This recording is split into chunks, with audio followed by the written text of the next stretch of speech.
of you.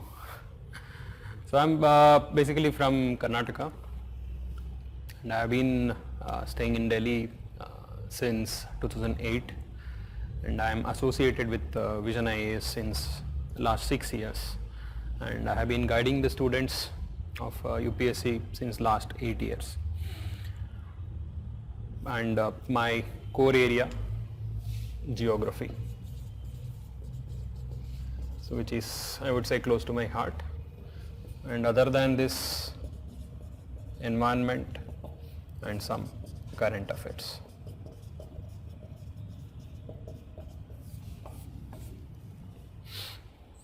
So these are my core areas, I would say. So before we start with geography, so which we are going to study detailedly. So let me just tell you a small story, छोटा सा कहानी. So this story happened in Israel around 3000 years ago. You might know about the country of Israel, which is in Middle East, we would say. It's a beautiful country which has many mountains, valleys, plain lands and some desert land. And that time it was ruled by the Israeli people. And they were constantly attacked by some of the people who used to come from the seas. You know that Israel is located near to the Mediterranean Sea. And those people who used to come in boats and they used to attack, they used to rob them, they used to kill the people over there, they used to take their gold, minerals, whatever they find. You know, that was a constant menace, and those people were Philistine, cannot, of course, not Palestine. So Philistines are the people who used to stay, who used to come and attack the Israeli people very regularly. So once it happened that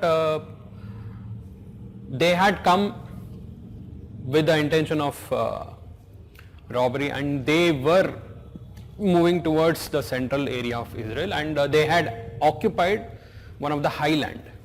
Okay, so it's a beautiful country. I told you it's so some of the highlands along with the valleys they had occupied, and that was a very strategic highland, like elevated land. So they had the capacity to disturb their entire transportation network, and that would have caused huge loss. So the king of Israel would send his army and he will come with them to chase them away.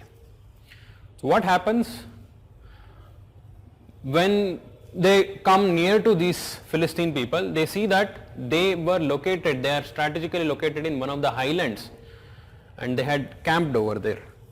They are not moving forward, they are located over there. And here we have Israel. The king of Israel along with his army, he would approach till here. Now the point is, whoever comes down first, if Israel army is coming down first, they can be easily attacked by Philistines from the top. Because you know that the people who are located in the highland would have advantage. They can easily attack the people in the valley. You know, so nobody is ready to come down into the valley and fight each other. So they are located here, Philistines are located here, Israelites are located here. Nobody is ready to move forward. Because pata hai, whoever moves first, they would have the maximum casualties. So if they move, so they might attack. So they all would settle down and they would just wait for the other to move. They would wait for days. Nobody is ready to move. So it's a kind of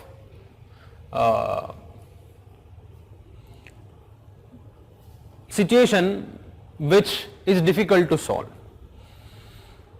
It's a kind of deadlock, I would say. So at this situation, in the olden days, there was this method of resolving the deadlock. If they want to decide the winner in such situation, they used to have single combat. What is a single combat? Both the armies will send their best person to fight, and both of them will fight, and whoever wins, his army would be declared as winner, the other side would accept the defeat. So that is what is single combat. So both of them will say, okay, we'll settle it down by single combat. So you might have seen the movie Troy. where in the initial scene Achilles would kill the other person. That is what is the example of single combat. So from Philistine side, they would send his best man. Okay, so that person is 6 feet 9 inches tall. It's a huge body, and he would be having helmet, armor, big shield, sword and spear. He would come and stand in the valley. By seeing him, the Israelites would get afraid. Okay, there would be no one as tall as him. Leave about the tall. There would be no one as strong as him. It was clearly visible that whoever is going to face him, he is going to die. So none of the Israeli soldiers will come forward. Seeing this person, so his name is Goliath.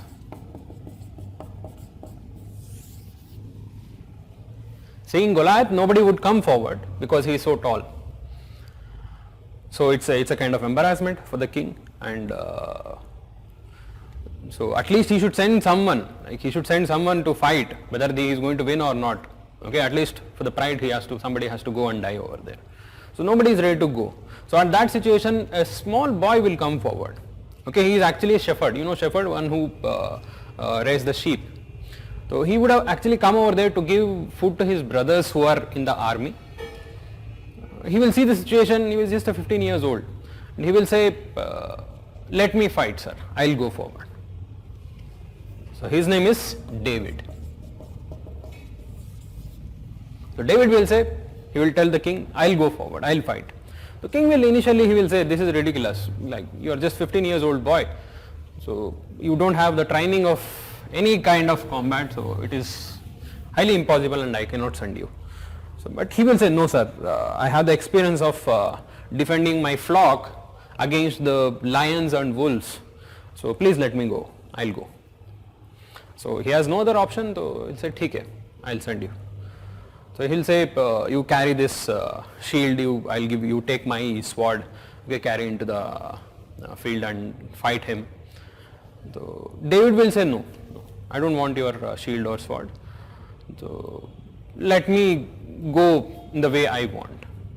He will totally reject whatever he suggests. He will just have one stick, the stick which will be carried by usually shepherds, and he'll pick up 5 stones. He'll just pick up 5 stones and put it in a bag, and he will have a simple weapon which are usually used by these shepherds to chase away the wild animals. So that's called a sling. So this is what is a sling, how it looks like. So it will have 2 long thread, and in between there would be space, some kind of cloth where you can just put a stone and you can just rotate, and if you release one of the threads, the stone will go hit the animal. So this is what is the sling. He would be carrying the sling. So he'll just pick up 5 stones and that sling in his bag. He will just start to walk towards along the valley. So Goliath is already standing there. Okay, so David is coming, and Goliath would shout, come to me, I'll feed your flesh to the birds and beasts, come to me." So David will walk calmly, and he will just go stand in front of him. Okay, so by seeing David, he will become more furious. Goliath, he is just a small kid, and he has been sent to fight him. So he'll become more furious, and he will shout like, "Am I a dog that you have come with sticks to fight me?" So he'll be so furious that he'll be just shouting. So David will be just calm and composed. Just pick up one of the stone, put it in a sling, and rotate very fastly and release the stone. The stone will hit exactly on the forehead of Goliath, and Goliath just falls down. And immediately David runs towards him, picks up his own sword and cut off his head. And seeing this, the entire army of Philistines will run away. So then he becomes the hero, the very famous David. Many people just think about this story. This story is a very famous story. It's even written in Bible. Many people just think this story as a story of some underdog who became lucky, who had his day, उस दिन उसका luck था इसलिए he became a winner. Many of the people see this. So, but it is not so for me at least. So this story has inspired many people, not just for the luck. Okay, so I would say this is one of the very beautiful story, and if we analyze what exactly has happened, there's so many things to learn. So what all we can learn from here?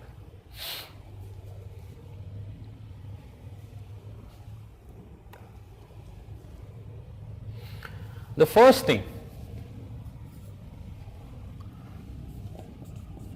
trust yourself completely. There might be thousands of people who might say that this task is not possible for you. They might even laugh it off. They might even ridiculously tell, how can you do this? Like it's not at all possible. पता है civil service कितना बड़ा exam है? Do you think it is possible for you? So many people might tell, still trust yourself. David trusted himself. He had the trust in himself that he can do it. So that gives the strength. Okay, whatever is the situation, whoever is telling you that you are not capable enough, you might not be able to do, however difficult you might have faced earlier, you might have just passed out of degree, with just passing marks. It doesn't matter. First thing is trust yourself. That gives the confidence, that gives the strength to learn and fight. This is the most important thing even in UPSC also. Always remember. Don't let anyone decide whether you can do it or not. You are the only person who can decide. And second, if you hit the right target, you can achieve anything. David chose his target. What is his target? The forehead. He saw his entire head. It was covered by a big shield and a big helmet. It is covered, but only this space was open, and that was the weakest area. And he hit it with a stone at such a high speed that he was unconscious immediately. That strategy, that right target, it is very, very important. And your right target in UPSC is to clear UPSC. Many people come here to prepare and they get submerged in the entire preparation. They don't even realize where exactly they have to go, what exactly they have to do. They try to become masters in the preparation of civil services. Please don't do that. Your target is clearing UPSC. You have to clear that. उसके लिए क्या करना है? It's not like you have to become masters of geography, masters of polity, read everything, read all the book, develop the knowledge. Not required. What is required in the examination? Concentrate on that. You don't have to become a master here. Set a right target.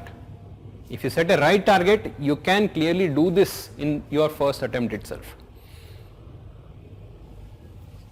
Then, choose your weapon. What was the weapon of Goliath? Sorry, what was the weapon of David? Sling. That was his strength. He did not choose the shield. He did not choose the sword. The king was offering his own sword. No, he did not choose that. Just because somebody is telling you, you have to read this, you have to read that. Lakshmikant bhi padho, D.D. Basu bhi padho. Read NCERTs for geography, Savindra Singh, Khullar. Just don't go by that. See what is comfortable for you. If you are comfortable only in NCERT, stick to that. If you have more interest and you are capable of understanding the concepts in deeper level, go with that. That is not required. So at the end, you should be able to write better answers. You should be able to solve the question. That is what is. So don't worry about what everyone are talking here. What is right for you? What is your strength? You should stick to that. Okay, at any cost. Abhi to result aaya hai, so there would be many toppers who would come forward and they would give their own advice. Unka preparation strategy kya tha? What all did they read? How long did they read? So they would have many people would say that I read for 10 hours a day, 12 hours a day. You really see whether this is possible for you. थोड़ा सा करके देखो. Do it as per your strategy, as per your strength. Just because somebody is reading all over the night, if you are not a person who is capable of being awake all over the night, don't force it upon yourself. Choose your strength, choose your weapon very carefully. And fourth, very important, observe. David was a very good observer. When everyone thought Goliath was too big to fight, David thought he was too big to miss. When David was coming down along the valley, Goliath will shout, "Come to me, come to me." Goliath will not come to him because he is very huge, very bulky. He is not very quick. He is not very mobile. He is not able to move very faster. So David understood very clearly at that moment itself that quickness is his strength. He observed it. Even in the end he was telling, "Am I a dog that you have come to me with sticks?" David was not carrying sticks, he was just carrying a stick. Goliath did not even see that. And once Goliath fell on the ground, immediately David ran and took his own sword and cut it off. If at all he had given some time over there, maybe he would have gotten up and he would have sliced him. Is that right? You should observe very carefully and you should act very quickly. लोग आते हैं यहाँ पर UPSC preparation करने के लिए. 1 year they would take the coaching and 1 more year they would prepare. They would appear for prelims. They would not realize their mistakes. So after appearing for prelims they would see, हाँ मुझे practice करना था थोड़ा बहुत. So next year they would practice, they would appear for the prelims, they would clear prelims, then they would appear for mains. उस साल mains clear नहीं होगा. Then third year they will appear for mains, maybe they would appear for interview clear नहीं होगा. The cycle continues. You should be very, very observing and you should be very, very alert about your preparation methods. Whether you are going in the right direction or not. Whether you are understanding the concepts in a clear manner or not. Or whether you are able to remember and reproduce in the way UPSC is expecting. Test yourself at regular intervals. We have many methods for that. Assignments hoga, daily assignments hoga, mini tests. Test series, full and test. You have to do this, you have to understand your preparation very, very carefully, and observation is the most important thing in UPSC preparation. What about Goliath? We have something to learn from Goliath also. Goliath was too overconfident. He was so overconfident that he did not see a basic fact that David actually had an advantage over Goliath. Usually in army there are 3 kinds of people. One is cavalry, one who comes on horses.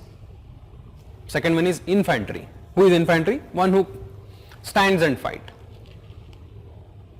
And third one is projectile warriors.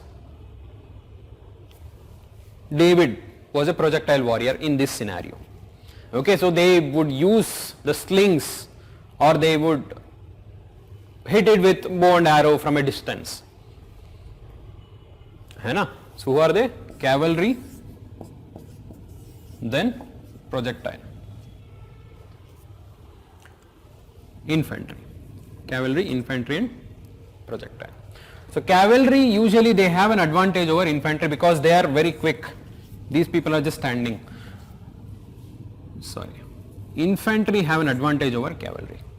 Because they come in horses and these people can stand and fight. It is easy for them to defeat.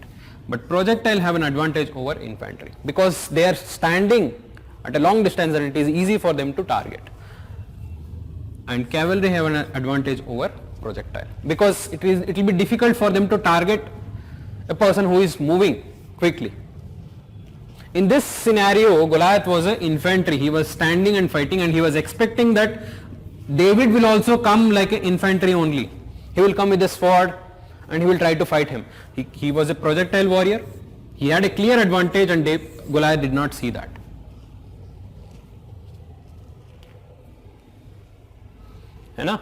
So here you have to understand that you should not be blinded by the preparation. Of course, the decision of preparing for UPSC is a big one. Okay, so you have cleared the first hurdle, but the actual task begins now. Don't think that preparing for UPSC is some kind of very big task. आपने बहुत achieve कर लिया, है ना? So 5 lakh people sit for the exam.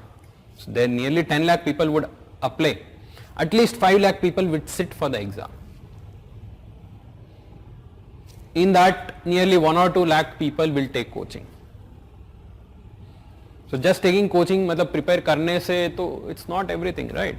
So don't be blinded. Many people just think that हाँ बहुत कुछ कर लिया है. So they just start to read everything whatever they get their hands on, and they get blinded by the preparation. Many of the students will also come from very prestigious institutes, IIT से, IIM से आता है. Okay, they will just think हाँ this is a cakewalk for me. I have seen them not even clearing prelims. You should understand what exactly is UPSC's expectation. You should understand what are your strengths, whether you are able to fulfill the expectations or not.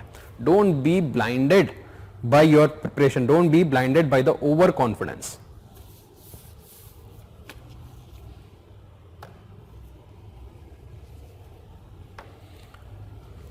So that is about the story of David and Goliath.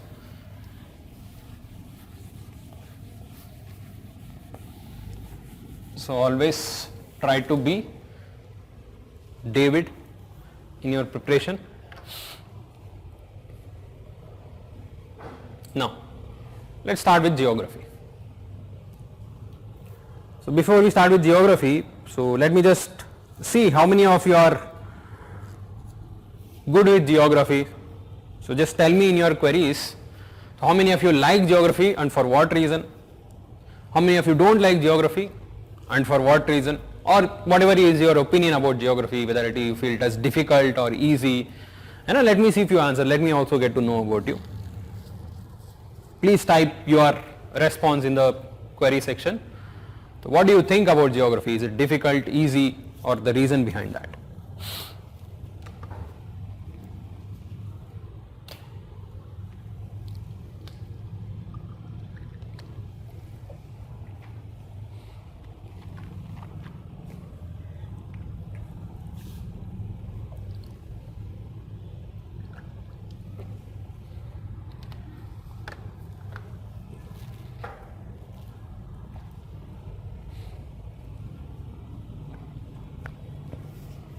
Any of you who have done graduation in geography, graduation and masters in geography, please reply.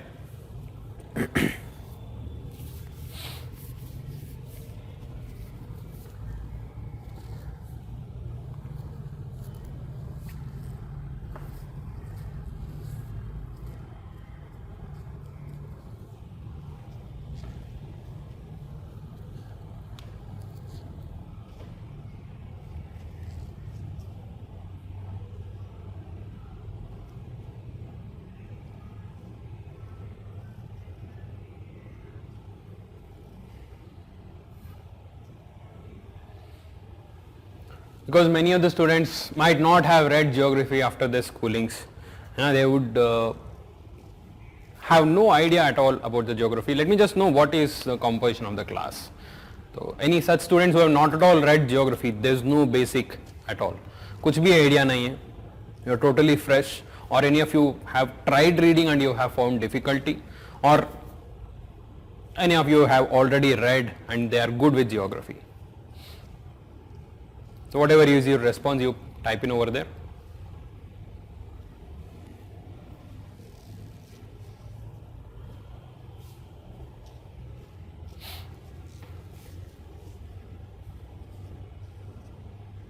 Okay, Rakshit is saying that his optional is geography and he like it that much. Very good.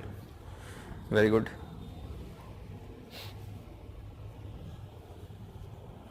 Geography is something like that, like you like it, you understand it, so you develop the strength in that,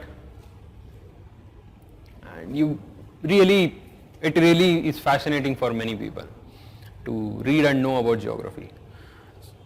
Yes, Padma is also saying that she likes geography because it fascinates me. Good. Anjuman is telling that not study geography after class 10. So feel it bit an average subject for me. Good.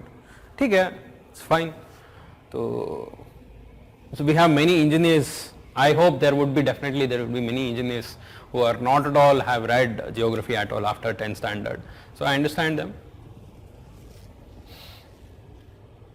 So Amit is saying, no, Sushrut is saying the terms and phenomena are confusing. Yes, it is confusing. Many of the terms are confusing because so you need the clarity in the concept, then only you can understand this. And it takes some time to develop that clarity.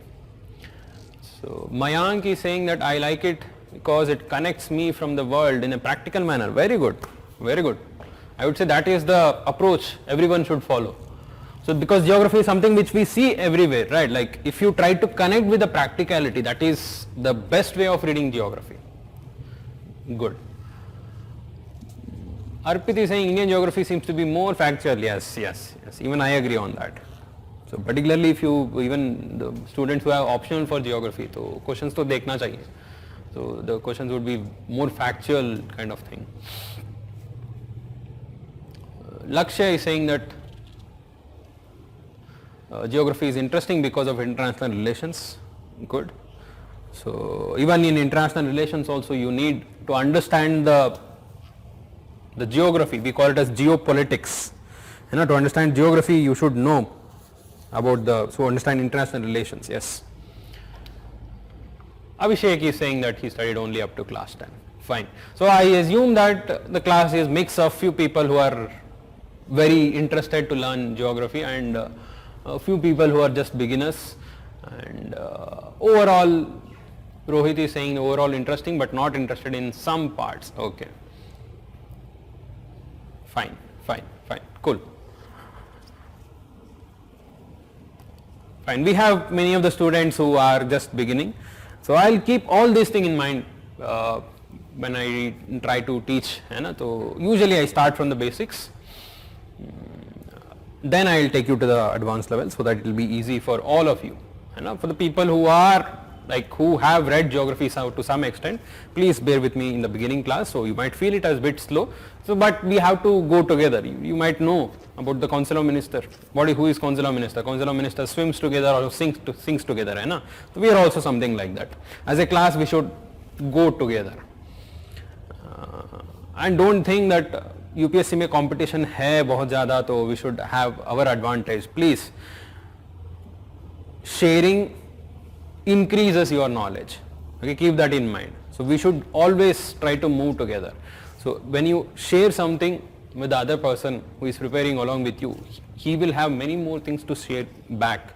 Okay, overall there is more learning, more understanding rather than preparing in isolation or you just want to study, बाकी सब लोगों को छोड़ दो. So of course you have to study, but let's go together. So there's some fun in that.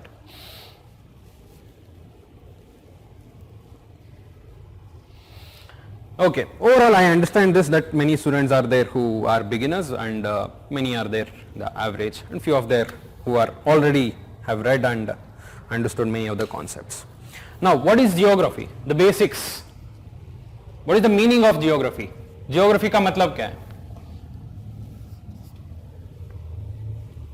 Geography is made up of two words, geo plus graphy.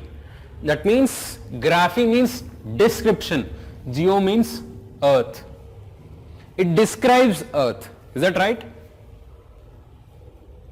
Geography is different from geology. Logy means study. We know that.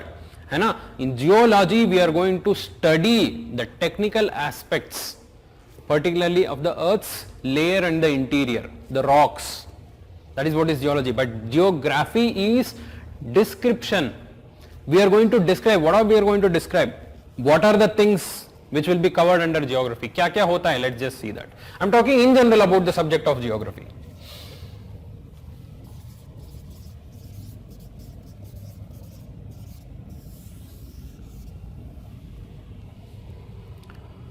So where all it began? कहाँ से शुरू हुआ था? It all began with Big Bang. Is that right? So Big Bang is that event which led to the creation of universe. That is the beginning. With the Big Bang event, so I'll talk about this in detail, don't worry. I'm just giving you a brief about what all the things which come under geography. Big Bang is that event from where the universe originated, big explosion. After that explosion, it led to the creation of tiny particles. Many people call it as God particle. You might have heard about this. Tiny particles which led to the further evolution, and that created electrons, protons, neutrons, and these particles led to the creation of atoms. The small atom, the fundamental unit of any matter. Atoms led to the creation of molecules when multiple atoms were merged together, particularly gaseous molecules. When huge gaseous molecules came together, why they would come together? Because of gravity, they attract each other. It became gaseous clouds. Huge clouds are formed. From these gaseous clouds, stars are born. The stars are born from the gaseous clouds of hydrogen and helium. Okay, that is how the stars are born. Multiple stars together would form a galaxy. And in one such galaxy we have solar system.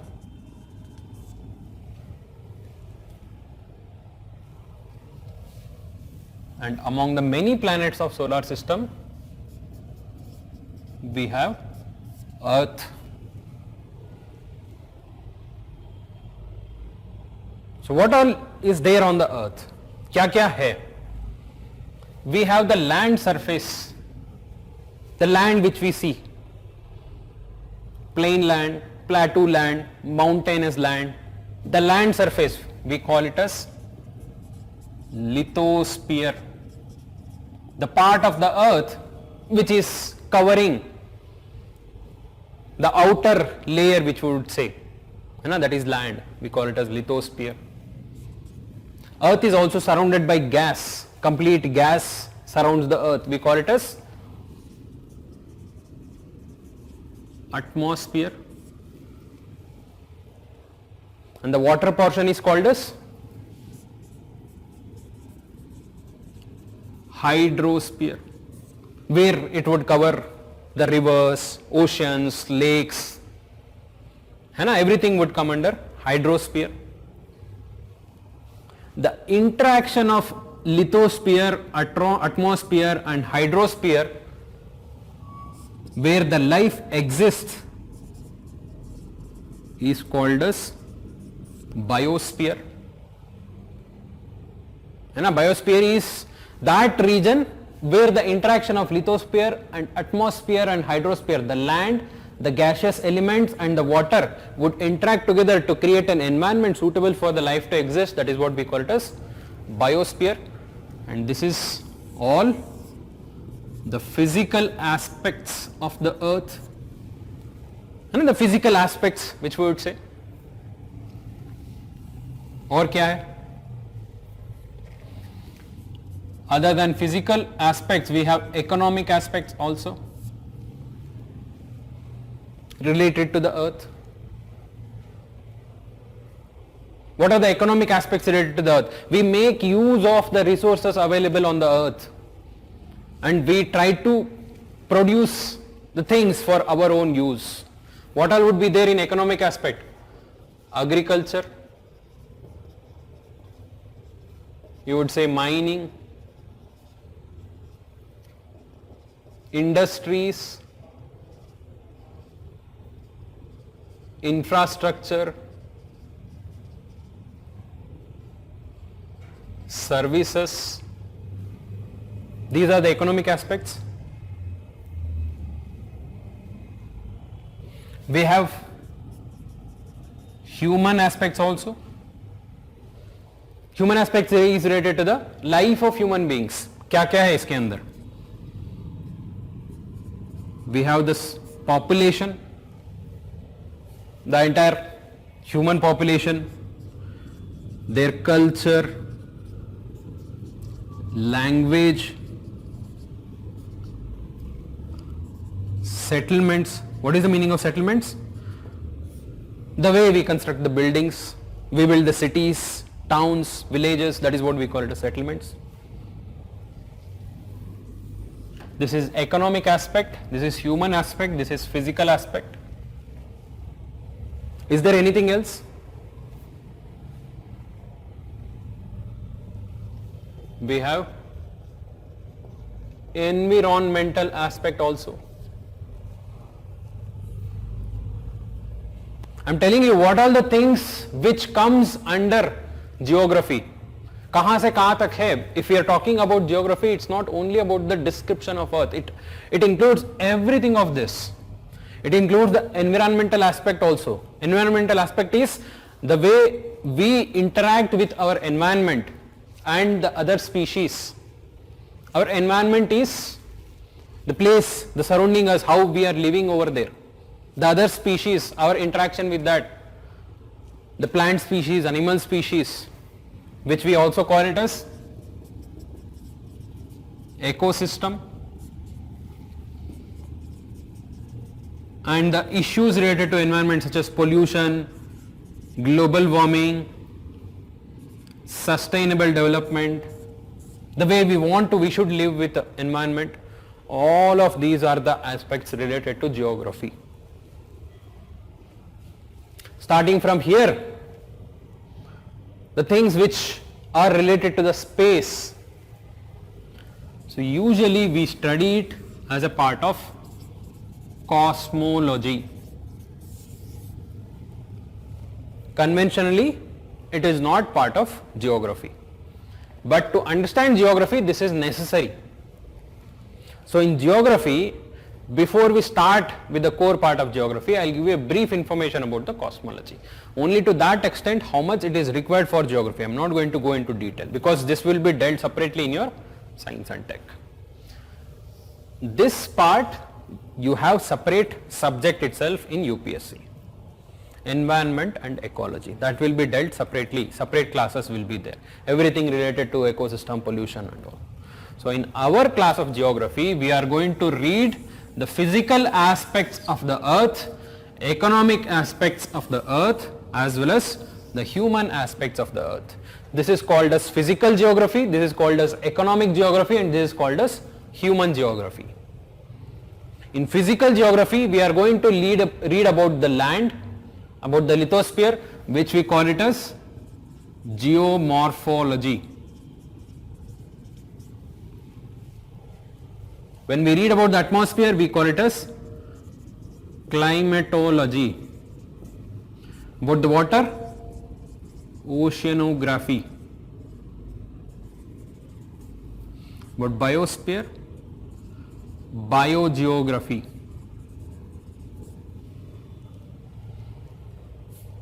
This is economic geography, this is human geography.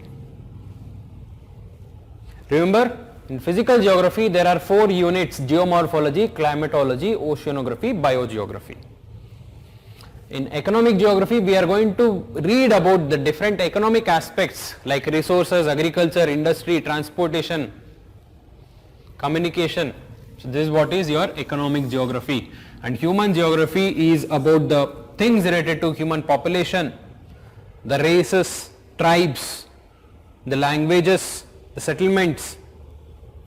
That is human geography. These 3 are your major part of geography from UPSC's perspective. Other than if you say what is geography, I would say everything is related to geography only. So हमें चाहिए, our area of concentration is only this much.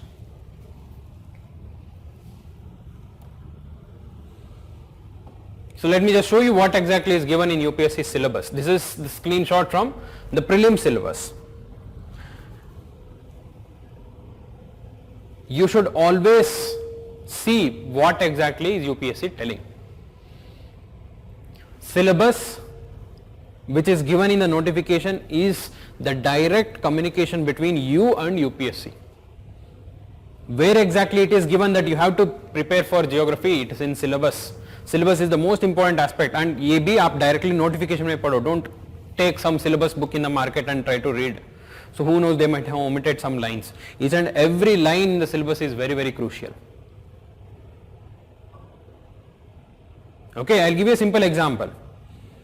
When the syllabus changed, main syllabus changed in 2013, they had the essay paper है ना आपका. So heading for essay paper was, a candidate is expected to write essay on a topic given. That was the line over there. And after 2 years, in the notification, in the same column of essay, it was given, a candidate is expected to a candidate is expected to write essays on the topics given. So 2013-14 May, the essay was only one essay you had to write. In 2015 May, suddenly the candidates were surprised to see that there were 2 essays you had to write. It was nowhere given, but it was there in syllabus. Many of the candidates had not even read this. And they were all surprised in the examination. वहाँ जाके पता चला 2 essay लिखना है. You are just prepared to write one. So that's why I am telling very carefully how to read. There would be few minor things which changes every year. So जिस साल के लिए आप दे रहे उसका prepare करो. So of course all of you are preparing for 2021, but as of now the latest notification is 2020, and this is what is the screenshot of 2020 notification. When the 2021 notification comes, please read the syllabus thoroughly. And you should remember all the subjects, all the topics given under syllabus. पूरा आपको as it is पता होना चाहिए. Remembering the syllabus is the first important step. Syllabus ही पता नहीं है तो you won't be able to read anything. है ना, जो भी हम क्लास में पढ़ा रहे हैं बस you are just following. You should know exactly. So what is geography section? It is saying that Indian and world geography, the physical, social, economic geography of India and world. So India and world geography is the subject name, and here it says we have to read about physical, social, economic geography from both Indian perspective as well as world's perspective. Okay, so this is human geography. When I said this is also the social geography. So basically the physical geography, economic geography and social geography, both from the world's perspective as well as from the Indian perspective. This is what is your syllabus in preliminary. What about mains? तो mains का syllabus तो थोड़ा ज़्यादा detail रहता है, so I have just taken the geography portion. In main syllabus, the 3 topics are given as it is. I have just taken the screenshot only. मैं कुछ edit भी नहीं किया इसको. ठीक है? What is the first topic? The salient features of world's physical geography. जो भी world physical geography है पूरा. Second one, the distribution of key natural resources across the world, including Asia and India. The factors responsible for the location of primary, secondary, tertiary sectors, industries in various parts of the world and India. This is physical geography. This is economic as well as some part of social geography you can say, but majorly it is economic only. Social is implicit here. So what was the third part? The important geophysical phenomena such as earthquake, tsunami, volcanic activity, cyclones, etc., geographical features and their location changes in the critical geographical features, including water bodies and ice caps, and in flora and fauna and the effects of such changes. So ये कहाँ से आ गया? If you can see, this geophysical phenomena is part of our world physical geography only. So this is what we are going to read about in geomorphology. Earthquakes, volcanoes, tsunami, cyclones, we will read it in climatology. But why it is given separately? Separately क्यों दिया है? Do they not know that this is part of world physical geography? ऐसा ही repetition डाल दिया क्या? There would be some point, because UPSC तो ऐसे ही फालतू में कुछ नहीं देता है. If you can see, these are the phenomena which are currently in news, and they are very much important in the context of global warming and climate change. So this is basically a hint for you that these topics of physical geography, you have to read it thoroughly, in detail, and from the current context. And the questions are maximum asked from this area. If you see the mains paper, you will understand nearly 40 to 50% of the questions would come from this area. इसलिए तो separately दिया है. And here NCERT is not sufficient, particularly these topics. You have to read in bit detail.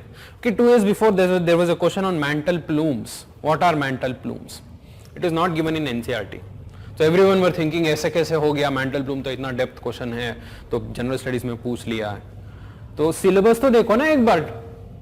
If you have clearly seen earthquakes and volcanic activities, they are fueled by mantle plumes. You should have read about mantle plumes. NCERT में तो दिया नहीं है, तो you should have read in detail because this portion is clearly highlighted separately. तो गलती तो आपका है. तो how can you blame UPSC saying that it has given out of syllabus?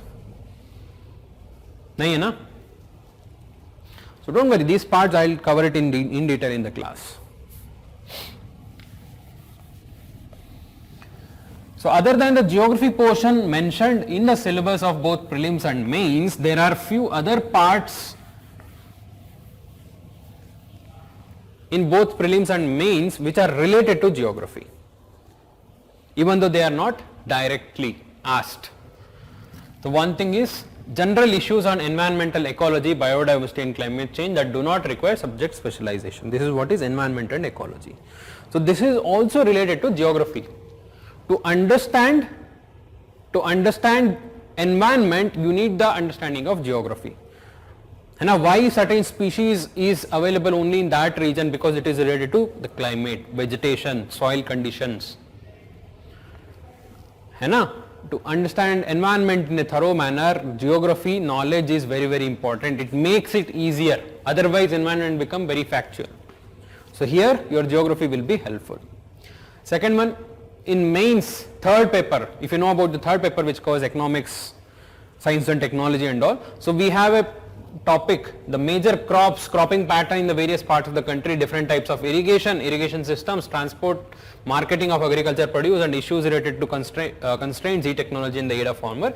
So here I am going to cover this crops and cropping pattern in Indian geography.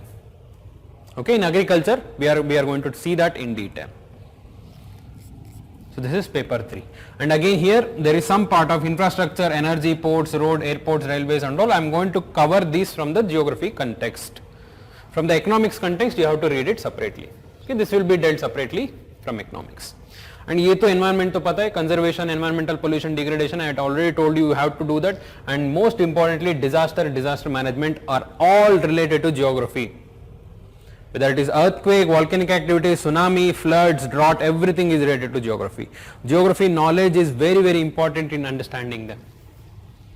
So it's not only directly it is useful जो syllabus में दिया है, even in indirectly it is helpful in many of the other topics of geography.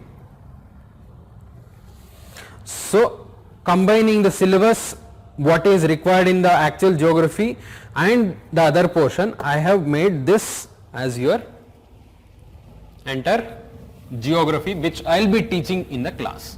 So please write this in the first page of your notes. These are the different units which I am going to cover in geography. This would be your overall geography part.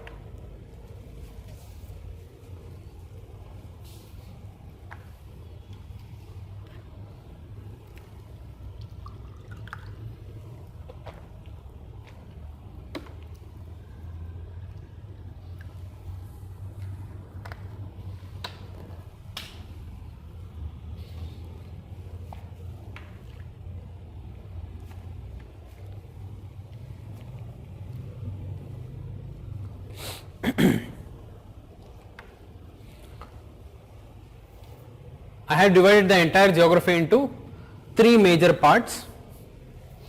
First one is physical geography of the world, second one is physical geography of India, and third one is economic and human geography, both world and India. Human is both social को ही बोलते हैं हम. because in the syllabus it is clearly said that you have to read from both India and world's perspective. Physical geography, I am going to deal with it in a separate manner. First we will read from the physical geography of the world, then we will read physical geography of India, and then we will come to the economic and human geography of both India and world together. इसको separate करने में फायदा नहीं है ज़्यादा. So what are the units which I am going to cover here first? The first unit I am going to talk about the basics, that is about the earth, solar system and universe. इसमें क्या cover होगा? Like basic things related to latitude, longitude, rotation, revolution, है ना, and international, the time zones, and solar system, different planets and the universe, galaxies, वो सब चीजें we'll cover it because this is very important to understand the further topics, particularly जो हमारे latitude, longitudes है. So then the second unit would be geomorphology, where we are going to study about the topography and the land features. Third is climatology, about atmosphere. Fourth is oceanography, about the oceans, and fifth is biogeography, about the soil and vegetation. This is from the world's perspective. From the Indian perspective, I would start with the physiography of India, the drainage system, that is the rivers and lakes of India, then climate of India, and fourth one is soil of India. Okay, please write these units in the first page so that आपको easy understanding रहेगा. Okay, for whoever is beginning with geography, they would get the clear idea what all the things would be there. The third part is economic and human geography. I told you I will cover both for India and world together, starting with the oceanic and water resources, the natural vegetation. Vegetation would be about the forests, then agriculture, then minerals, and then industries and transportation, and then population and settlements.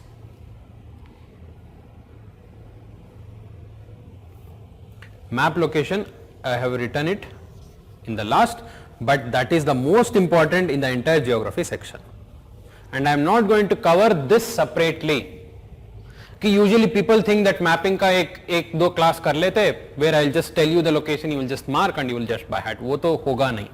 That is an impossible task, and I will never do that. I am going to cover the mapping on a regular basis. Okay, once in 2 class, 3 class.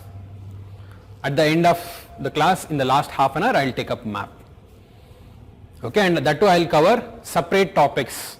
The first I will give you the broad overline, like the outline of the entire the world, different countries, different water bodies. Then I will talk about the mountains, all the important mountains of the world, rivers of the world, है ना, important water bodies. ऐसे thematically I will try to cover. I will cover in a phased manner along with the topics which we are going to read. That is the best way of reading mapping, otherwise you will not be able to remember this. So that's why I have written it as a common for all the subjects, all the units.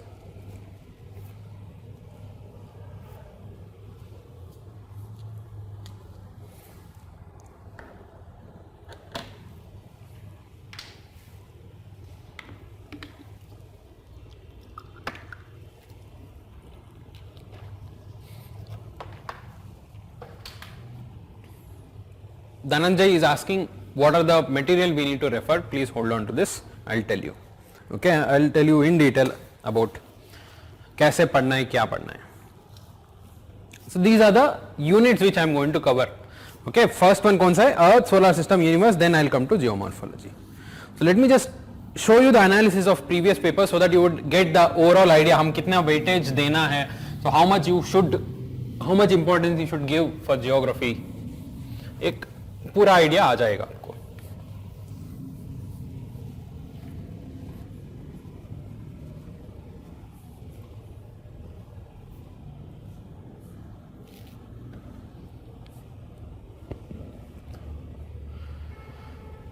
So this is the weightage of number of questions which have been asked since 2011. That is when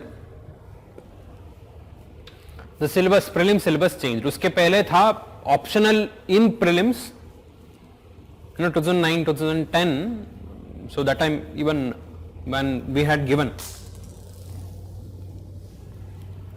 So at that time there was optional paper of in prelims you had to choose an optional subject in prelims itself for I think around 300 marks.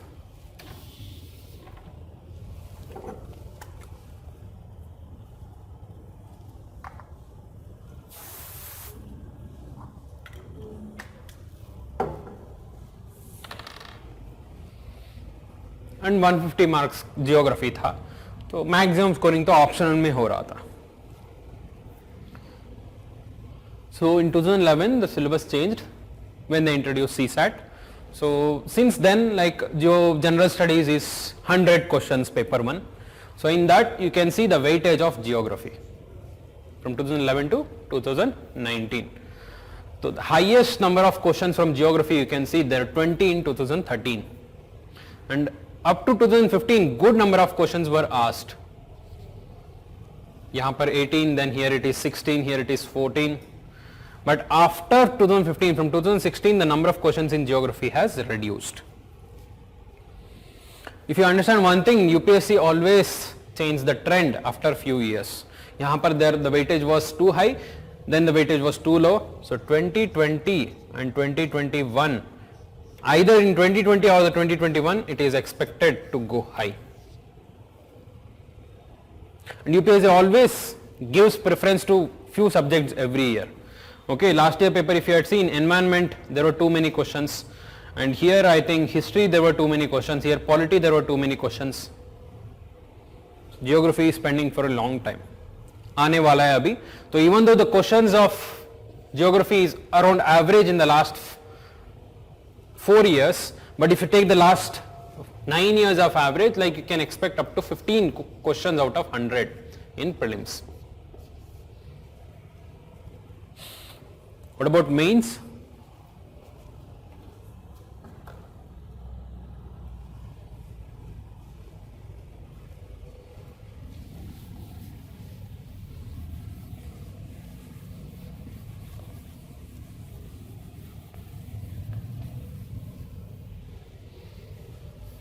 Just a second.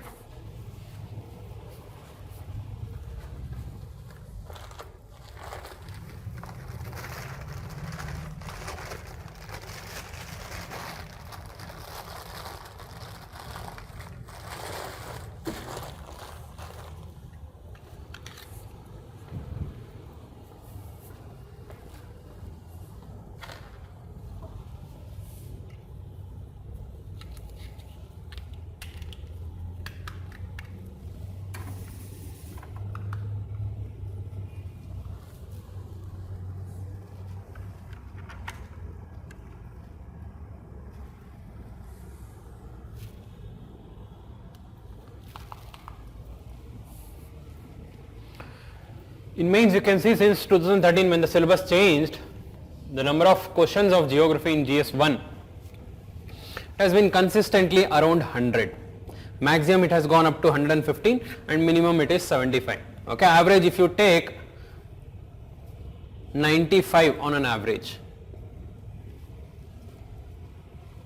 And GS paper 1 के अंदर the highest weightage is for geography. 95 to 100 marks from single unit, no other unit would carry. You have art and culture, you have modern India, world history, post-independence, society, and then geography. Geography carries the highest marks in paper 1. It's very, very important. And paper 1 is the most scoring part because it is very static, unlike paper 2 and paper 3, which is more current related. And now you thoroughly prepare geography up to 100 marks guaranteed. So this is the average you can see. So on an average from prelims you can expect up to 15 marks out of 100. Sorry, 15 questions out of 100. Marks would be double. So in mains you can say up to 20. So I'll just give you a few idea about the types of questions which I've been asking so that आपको पता चलेगा कैसे है.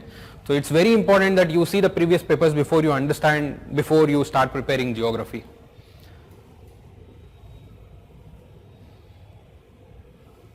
है ना, because then only you will be able to get the idea कैसे question पूछते हैं. Remember, always remember your idea, your target here is not to become masters of geography. UPSC में क्लियर करना चाहिए. You should be able to crack UPSC. For that, geography is just a path. You can say it's one of the instrument. Of course, you read it with interest, definitely that is going to be helpful. But UPSC की context में जितना चाहिए, you should target that. So what are the different types of questions which have been asked? There are 4 types of questions which are asked in prelims geography portion. The first one is static and conventional type of question. That is directly the concept of geography, उसके ऊपर question रहता है. You understand this concept, you will be able to answer this. Take this example. This was 2019 question.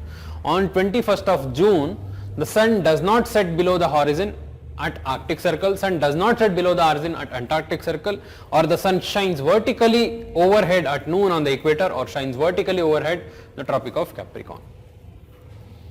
Answer छोड़ो, answer is not important, but you have to understand that. तो यहाँ पर factual चीजें काम नहीं करता है. You should understand the concept, कैसे सीजन्स काम करता है, how it varies from one part of the year to another, then only you will get this answer here.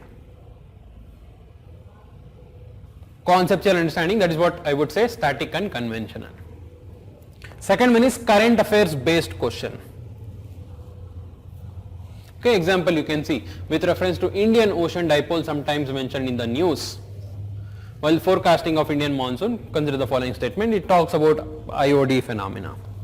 Okay, these are the geographical phenomena which are in news and उसके ऊपर question आता है. Like the questions would be based on this. What is happening in the current context.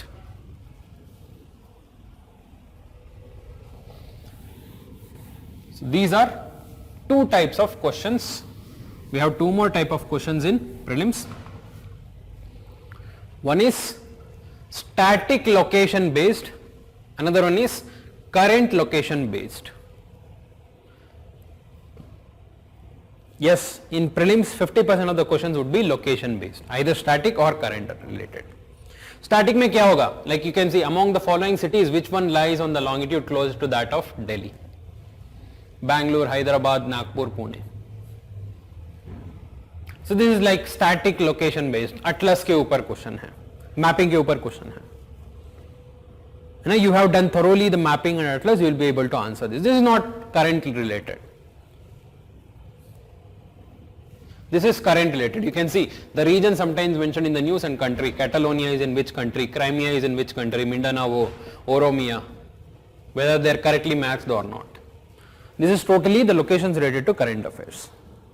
So basically 50% of the questions in prelims are location based, and in that again the questions would be also from the mapping atlas and also from the current related.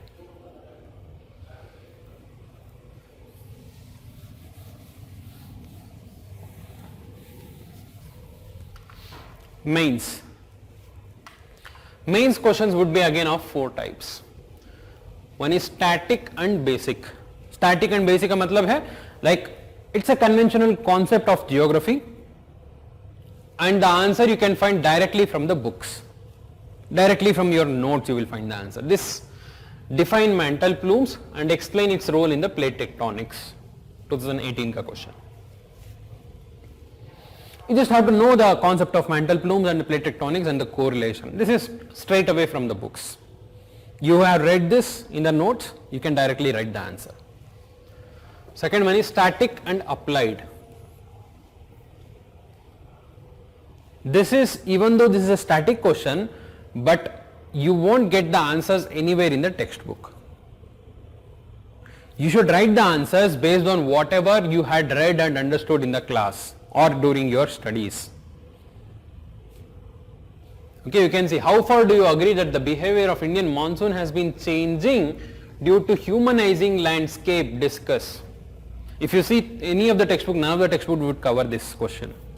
But you have covered Indian monsoon and the changes which are happening in the Indian monsoon, and you should connect and apply and write the answer there.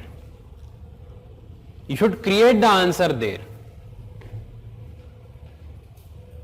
That is what is static and applied. Third type, It's a mix of both static and current affairs. You can see the example. How does the Juno mission of NASA help to understand the origin and evolution of the Earth? We would have read about the origin and evolution of Earth in geomorphology. Now you have to link it with the current affairs. कोई NASA का mission आ गया, they are linking it with it. है ना? So you have to link what you learn from the current affairs with what you learn from the textbooks. Fourth type is totally current affairs. In recent years they are asking. At least one question would be there from current affairs. Why is Indian regional navigation satellite system needed? How does it help in navigation? This is totally current affairs. You don't read this as part of geography in any of the textbooks. These are the 4 types of questions which UPSC is asking in mains. I hope you are getting the idea कैसे questions आएगा, है ना? So that you can prepare accordingly.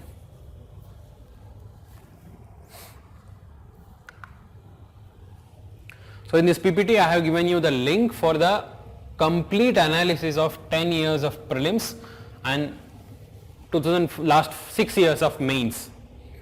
And I have taken these sessions, it's there in YouTube, and this PPT will be shared with you. You don't have to see it immediately, that's why I am not talking in detail about this.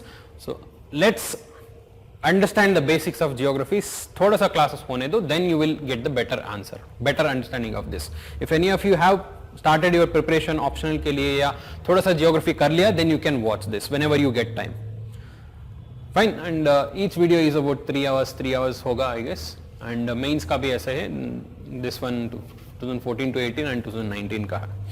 Okay, I have taken these sessions, it's there in YouTube.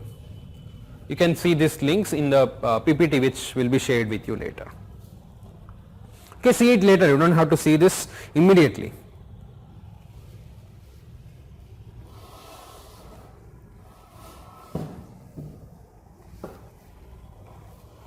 थोड़ा सा geography पढ़ लेते, then you can come to conclusion. Now, sources.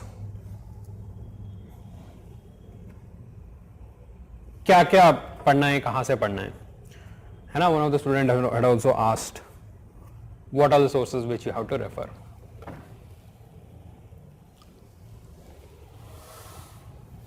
I would say basic sources, the reference material, NCERT 11th standard part 1, NCERT 11th standard part 2. Part 1 is fundamentals of physical geography, part 2 is India physical environment. 12th standard NCERT part 1, fundamentals of human geography, 12th standard NCERT part 2, that is India people and economy. These are the 4 basic reference material which all of you should study. इसमें, so these two covers the physical geography of world, physical geography of India, and this one covers the human geography and economic geography of the world and human geography and economic geography of India. So but here this book is not very updated, the Indian part. Okay, it's many of the portions are bit old and not very relevant for UPSC. So for that I would give an alternative.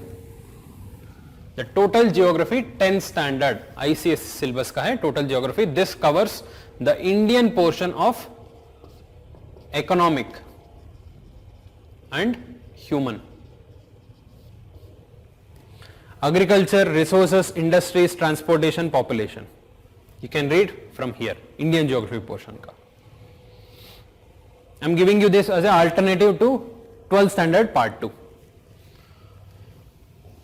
This is a must book for all the geography students. G.C. Leong, okay, full form Go Cheng Leong. This is one of the very beautiful book. It has covered the geography in a very concise manner, but this is only for world geography. I would say after reading the 11th standard NCERT, you pick up this for further understanding. And इसके अंदर भी you don't have to read all the chapters, सारा पढ़ने का ज़रूरी नहीं है. Okay, because many of the chapters are covered in depth and it is not relevant from the UPSC's context. So what are the chapters which you have to refer to in GC Lyon? Chapter 1 to 4, chapter 12 to 13, and then chapter 14 to 25.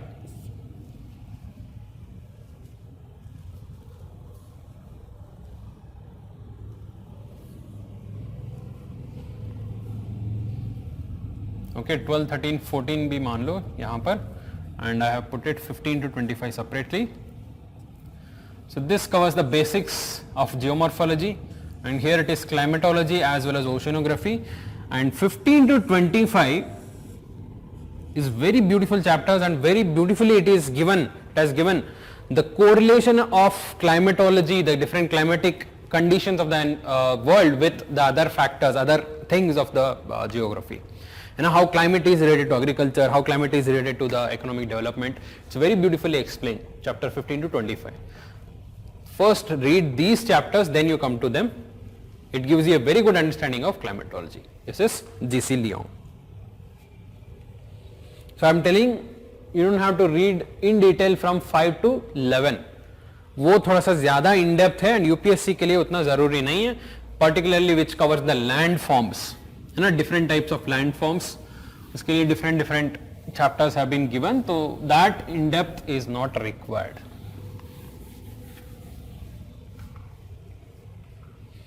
So that is your reference material. In addition to this, I would say Savindra Singh, Physical Geography. Savindra Singh, Physical Geography as a advanced reference material. Advanced reference material mainly because it's not necessary that you have to read this. Only if you have interest in geography, you want to read further, you can refer to, and that too not all the book. It's a very thick book, you don't have to read that. I'm repeating again. Only few selective chapters like earthquake, volcanism, tsunami, plate tectonics, seafloor spreading, only that important topics where you need deeper understanding. And wo bhi, I'm going to cover this whatever is given in the class. You don't have to worry. If you don't read Savindra Singh, it is not going to be any loss. If you have any interest, then only read it. Maybe you will develop more understanding. So this one I am telling you as a reference material. Then what is the source material? Primary source क्या होगा for your geography preparation? Primary source is your class notes. I am going to give a proper notes for whatever I am going to teach, because I believe that gives a overall idea of what is done in today's class, so that you can go back and revise. उससे थोड़ा सा ज़्यादा retention होता है. Okay, so wherever I can just give you brief points, I'll give you brief points. Wherever I have to give you detailed notes, I'll give you detailed notes. Fine. So keep this as your primary reference material, primary source material, where you are going to read multiple times. That is very important. You might have read all the NCERTs. ये सारा NCERTs पढ़ा होगा. You might have read some parts of Savindra Singh also. But please add the extra points, whatever you read it in the notes only. आपका revision note से होना चाहिए. To that extent, when you write the answer, you should be even able to remember in which exactly page you had written this. Right side page का ऊपर corner में मैं ये लिखा था. ऐसे memory develop होना चाहिए. Then only you will be able to write a good answer in mains. So that kind of revision is required for mains. For that, notes making is important, particularly for static portion. In addition to this, you also get printed material of vision. So I would say first refer to this notes. Many of you might not have read geography at all. है ना, अभी शुरू किया होगा. So for them I would suggest listen to the class. Class में जो करते हैं, you listen to that, go back and read the notes, and once you are done with the notes for that particular day, open NCERTs and read those topics which we have done today. Suppose today we are going to begin with the first part, है ना, जो latitude, longitude वो सारा आता है. I'll cover that, I'll give you notes, go back and read that notes, and once you are done with that, read NCERT If at all you had not covered, then come back to the printed material. है ना? जो भी extra points whatever you are getting, add to the notes, so that आपका एक comprehensive note हो जाएगा इसके अंदर. This is very important. This gives you a solid base for revision. You do it from 3-4 sources, वो revision करने के लिए बहुत दिक्कत होगा.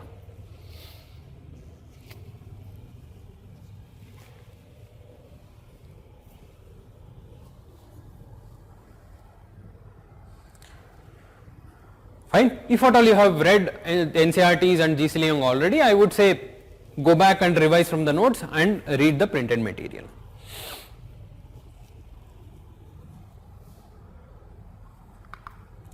What about mapping?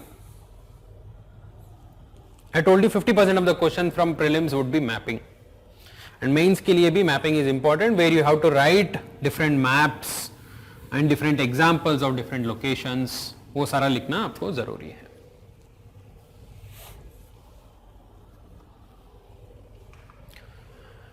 The basic source which I am going to cover for mapping is Orient Black Swan Atlas. Any latest edition would be fine. Okay, of course this is the time you cannot come into market and buy, you can order online, but order only this Orient Black Swan. Why I am telling? Because I have the access to the software and I can display the maps in the class, and you can use the same maps in your atlas also. आपके पास दूसरा map है, suppose you have Oxford Atlas, it will be difficult to locate the same thing which I am showing in the class. जो भी आपका atlas का book होगा, I can show it in the class. तो इसलिए it will be easier. Fine, but I am not saying that you should buy this even after having Oxford. If you are fine with matching Oxford के अंदर जो है इसके अंदर match करके आप पढ़ने के लिए तैयार है, you keep that. थोड़ा सा आप slow हो जाओगे in the class. When I am doing mapping location, you will be bit slow. थोड़ा सा pass करके देखना पड़ेगा. If you are fine with that, go with Oxford Atlas. Otherwise, if you are not bought, or if you can buy one more, please buy Orient Black Swan. I don't have any personal affiliation or personal interest with Orient Black Swan. I just have the software so that I can show it in the class. That is easy for me. So in addition to Atlas, I told you we will cover the mapping section on regular basis. Every few days I am going to take it up. So in addition to this, you have to see some location from newspapers. आपका newspaper class हो गया, तो when you read newspaper on daily basis, whatever the locations you see across, please add it to your mapping notes.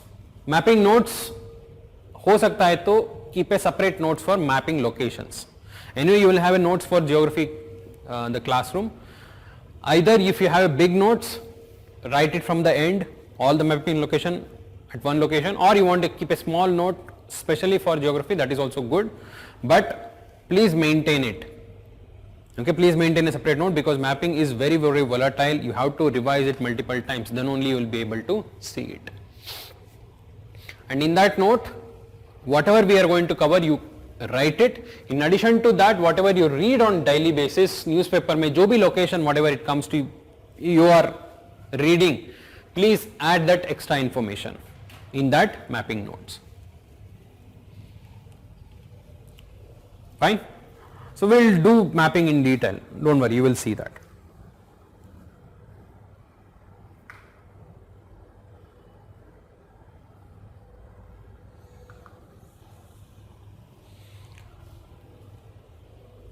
So this is the overall weightage I was telling in the first part, which shows the mapping would be, mapping section is more important. ये सब तो मैं बाद में बताता हूँ.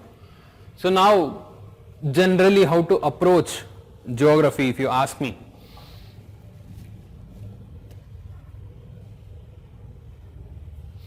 So Yash Vardhan is asking, is Majid Hussain needed if geography is my optional? It depends on you. Okay, optional का कहाँ से preparation हो रहा है. Majid Hussain is a good book, you can read that. So it depends on your optional preparation, उसके ऊपर depend करता है. It will be difficult for me to tell you in detail about the optional here, so that would waste the time of others. Fine. So we'll talk about this separately.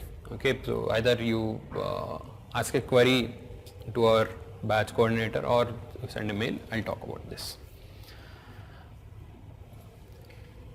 About approaching geography, there are few tips, because for those people who are feeling it difficult, for them I am giving you these tips. For those, we have many people who are interested in geography, वो अलग बात है. For those who are feeling it difficult, जो geography पढ़ने के लिए जो दिक्कत हो रहा है, I would say first start with basics. The most simple concept. जैसे कि the way we are going to do it in the class, we'll start with the basics of latitude, longitude, rotation, revolution. Simple से शुरू करके then go to the advanced level, then only you will understand the things. Without understanding of the basic knowledge, you cannot understand geography further. And second thing is, conceptual clarity is very, very important in geography. You should understand how it works. For that, practical approach is necessary. You should be able to see it in the real world. If I am telling about the eclipse, you should understand, हाँ यहाँ पर ऐसे eclipse ऐसे हो सकता है, or any other eclipse on the day of eclipse, you should be able to recall what we have read. If I am talking about the rain, monsoon अभी खत्म होने वाला है ना, you should be able to see, अच्छा ऐसे था, monsoon अभी retreat start होगा, you should be able to feel the winds in opposite direction. Every concept of geography you can find it on a practical basis. Practically apply करके आप देख सकते हो.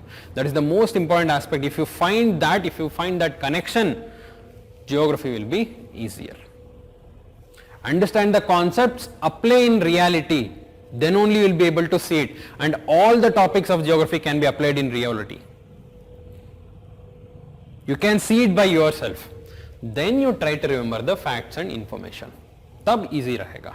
You try to remember the facts and information beginning, you will not find any connection, you will find everything as factual. That is the huge mistake many of the students do. Don't remember the facts and information in the beginning itself. Understand the conceptual clarity, then come to the facts and information, because this is also important for your mains answers. And practice some diagrams and maps, which is very, very important for geography.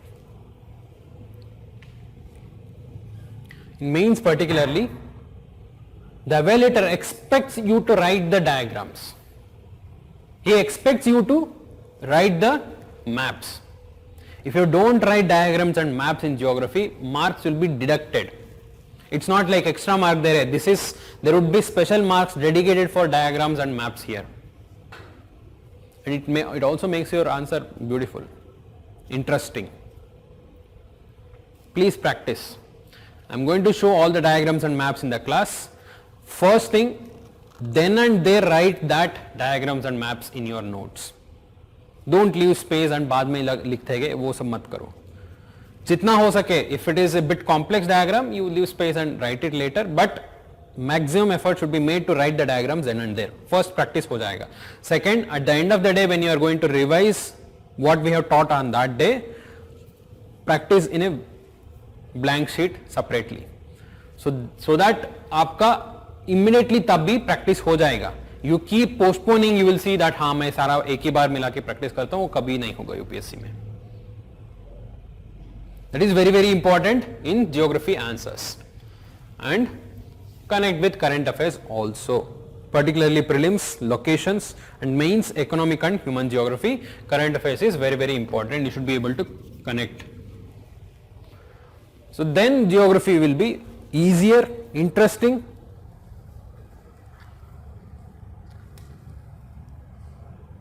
and you will find it fascinating also.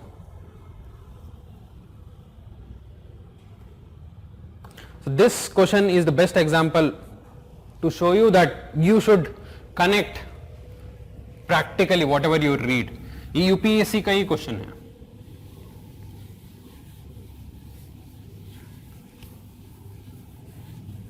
I think it was asked in 2016, I guess. If you travel by road from Kohima to Kottayam, what is the minimum number of states within India through which you can travel, including the origin and destination?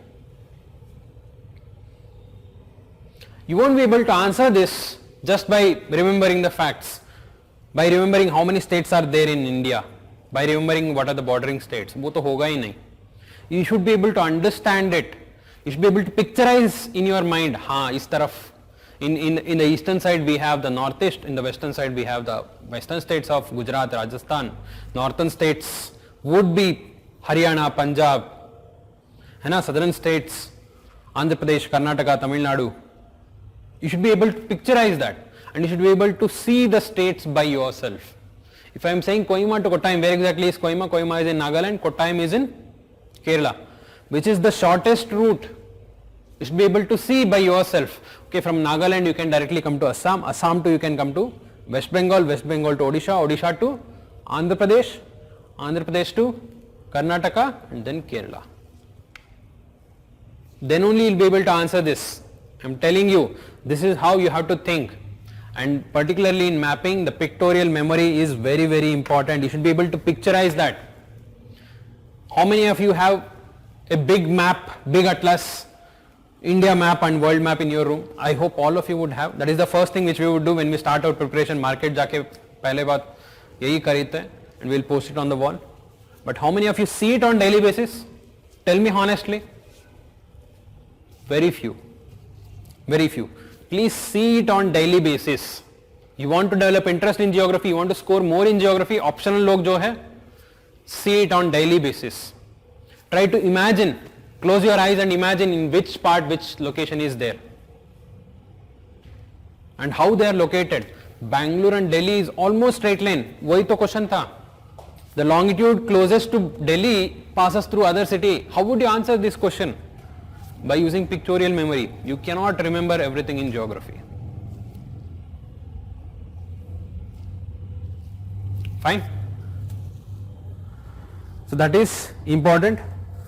So other than this, few things. The first thing, keep the notes thoroughly, separately, a primary notes material जो class में देता हूँ मैं, उसको write it and make it as a primary reference material and add the extra to that. And वहाँ से आपको regularly revision करना है. This is the first thing. Second, whatever I teach in the class on this day, you have to revise today only. This is the most simple form of, like simple formula for success, I would say. है ना, consistency is very important. Consistency के लिए जो आज होगा आज ही खत्म कर दो. That is the best way. कल के लिए पोस्टपोन कर दो, कल परसों हो जाएगा, परसों नेक्स्ट वीक हो जाएगा, and you will lose connectivity. You read it, whatever you have read in the class, you will revise it. Tomorrow you will come, you will understand in a better way. That is very, very important. Okay, don't ever postpone. And third one, I am going to cover geography from the perspective of general studies and what is required for UPSC only. Because I have seen students ask all the different types of doubt. It's good that you should have interest, but you should also understand the time constraint. I have told you, your idea is to clear UPSC and you are going to use geography as a means for that. You know, one of the means, I would say. Your idea is not to become masters of geography here. Always remember. Fine. So please ask the doubts which are more relevant in the topics which I am going to ask. If you have any doubts in the further topics, I will tell you. I am going to discuss this topic in few of the class. Please hold on to that. If you want, you keep a separate last page, whatever the doubts you are getting. If I am telling, I will take it up in the further class, you make a note of this. You ask later. If you don't, if your doubt is not cleared in that class. Fine. And we also have our batch coordinators who are really doing wonderful job. They are acting as a bridge between you and me because of this online classes. And they are well trained, well experienced people who have their own experience of attempting UPSC and all. तो जो भी आपको इस भेजेंगे तो they will see it, they will try to handle it from their end, and if they feel that this has to be handled in the class and everyone should know about this, they will forward to me. Okay, I'll be able to see that. But trust me, don't unnecessarily say that हाँ इस doubt को sir को ही forward करो, ऐसे कुछ लोग करते हैं, उसमें कुछ फायदा नहीं, बस सबका टाइम वेस्ट होता है. If it can be handled at that level, let them handle, and if they think on regular basis they will send the queries to me. Okay, I'll see at the end of the day, even I'll see all the queries which has been sent, and if any queries are important, I'll take it up in the next class. वो तो मैं करता हूँ at the end of the class. Okay, don't worry. The idea is to learn geography in a good way and in a easier manner. Fine. So I hope I have covered all the basic things before we start with geography.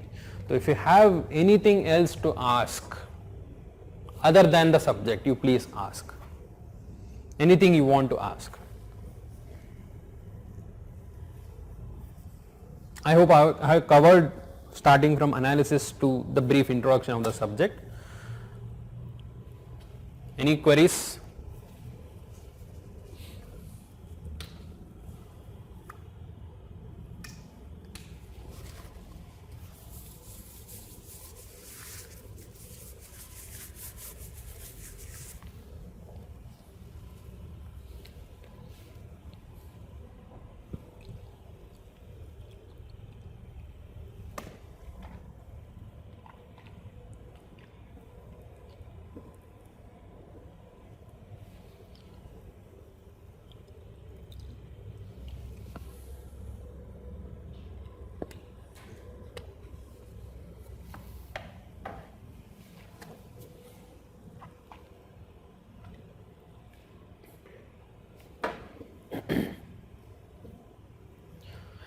We have a query, sir, in how many sessions would we complete the geography course? So in the earlier batches I have taken up to 35 to 40 class. If you have the batches 35, if you have the batches 40, so on an average you can say around 38, including mapping. Okay, usually if I take mapping separately I would take around 5 classes. Now I am going to cover this along with geography only, so including mapping I am telling it would be around 38 to 40 classes.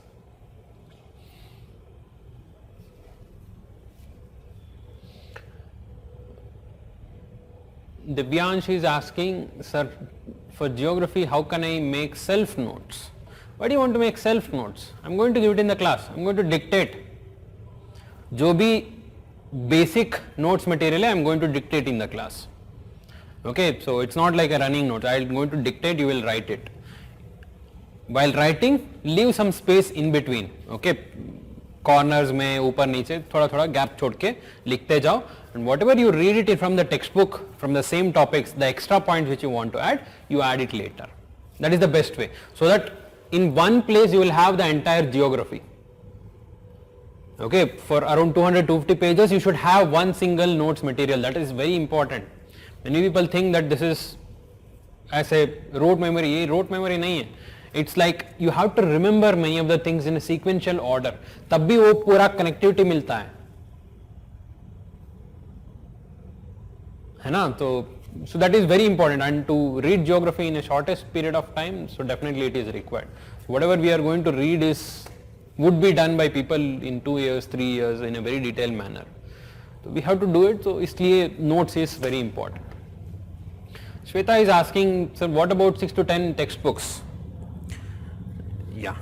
So for those who find 11th and 12th standard NCERT difficult, so they can read 6 to 10th also. Particularly 6th standard का जो NCERT है, that covers the basics. Okay, जो first unit हम cover करने वाले हैं, तो उसमें है 6th standard का है. Particularly this rotation, revolution, seasons, all those things. So you can refer to that 6 to 10 standard NCERT. Basic things, but if you are feeling comfortable in reading 11th and 12th standard itself, you can skip the others, because that is completely repeated, and anyway we are going to cover it in detail, so we don't have to worry about it now. If you are feeling it difficult, then only you read 6 to 10, then you come to the 11. Anything else?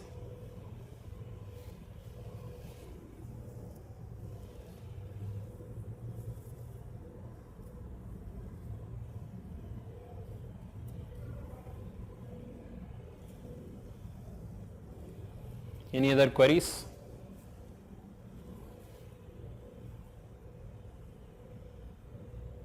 Okay. So we'll take a short break, 5 to 10 minutes of break. Then after the break, we'll start with geography. Fine? Yeah.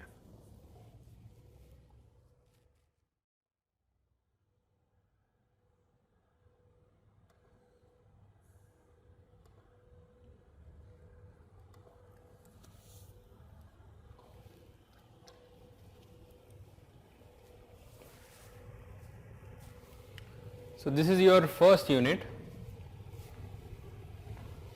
where I'm going to talk about Earth, solar system and the universe. The basics, not in detail because I told you in the beginning itself. The portions related to space and cosmology will be dealt separately by your science and tech. Okay, so when you ask doubts, please remember, please keep this in mind. In geography, its scope is less. I'll take up only those topics which is relevant for geography. If I am talking about Big Bang, I'll talk only from the context of formation of universe. Not going to talk in detail about the God particles, dark matter, dark energy. लोग पूछते हैं. Okay, so geography में उसका use कम है. I'll talk only that much as it is relevant for geography. And geography तो I already told you. UPSC के लिए जितना चाहिए, I'm going to talk only about that. I'm giving a disclaimer because this is not actually the part of original geography.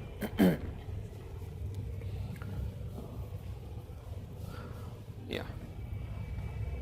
So what are the topics which I'm going to cover in this? We'll take 2 to 3 depending on the speed. Okay, 3 to 4 classes भी होगा इसमें.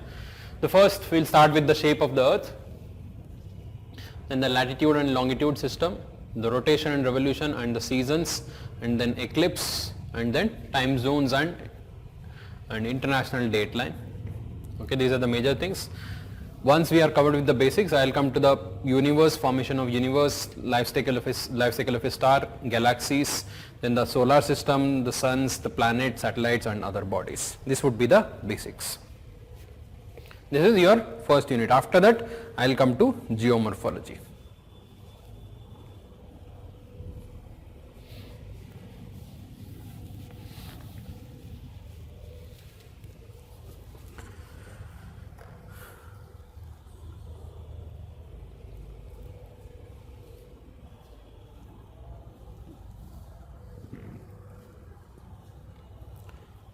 The first part.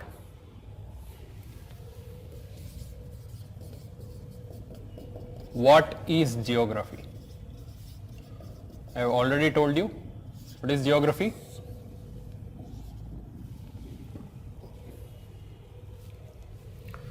Geography, the word geography is made up of 2 words.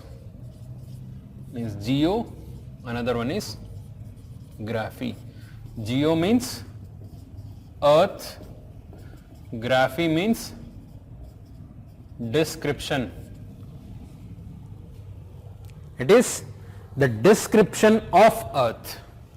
Geography is description of earth. We are going to describe whatever is there on the earth, inside the earth, above the earth, all the phenomena related to the earth.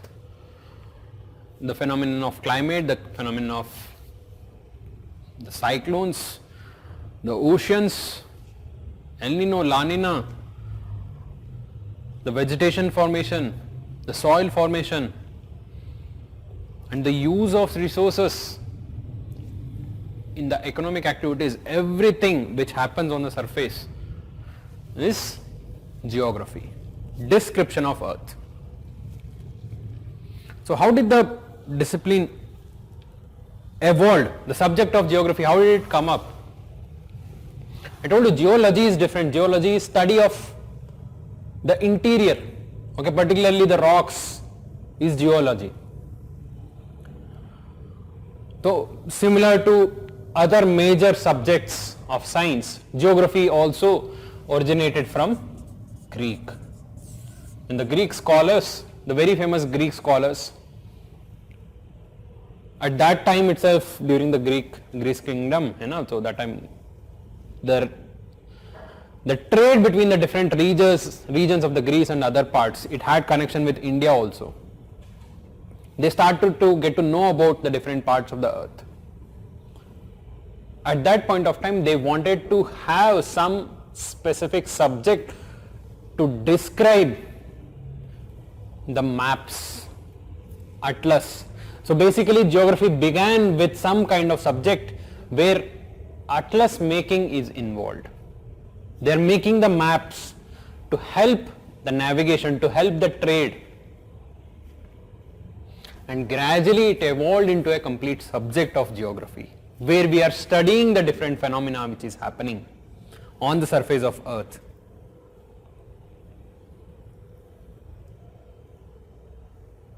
And who is the father of geography?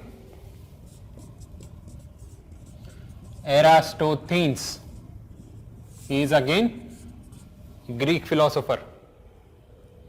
Eratosthenes is the person who coined the term geography.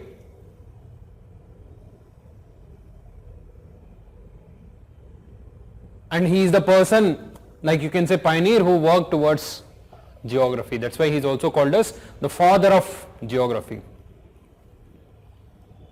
So in this present day, what all geography involves, it's not only the description of earth, where we are just describing the things, we also study the relationship of human beings with the places and the environment surrounding. How the interaction of human beings with the surrounding environment and what is the result of it. So everything would come under it. So this entire study is called as geography. Fine, you can write.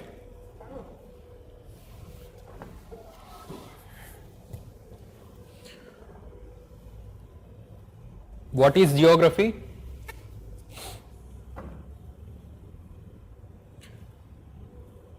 Geo plus graphy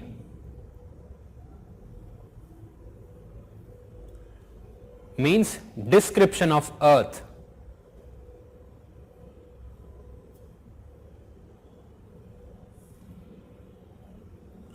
Means description of earth. Full stop. The term geography was coined by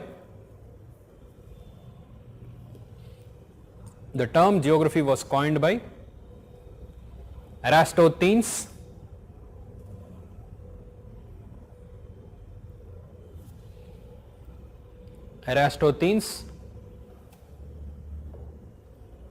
Who is called as the father of geography. Is called as the father of geography. Full stop. Geography is the study of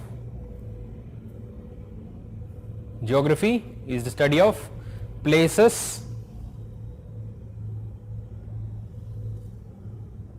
and relationships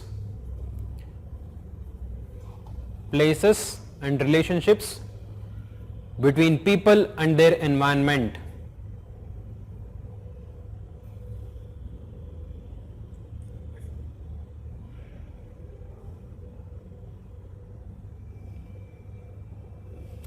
Between people and their environment.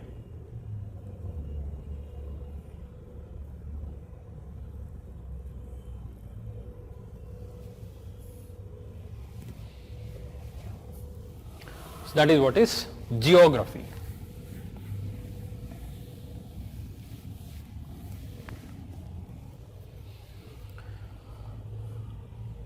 So geography is the study of earth. Let's start with earth. How exactly the earth looks like?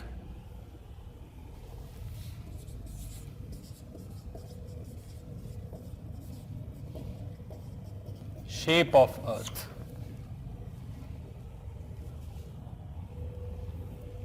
So how exactly the earth looks like? It looks spherical in shape.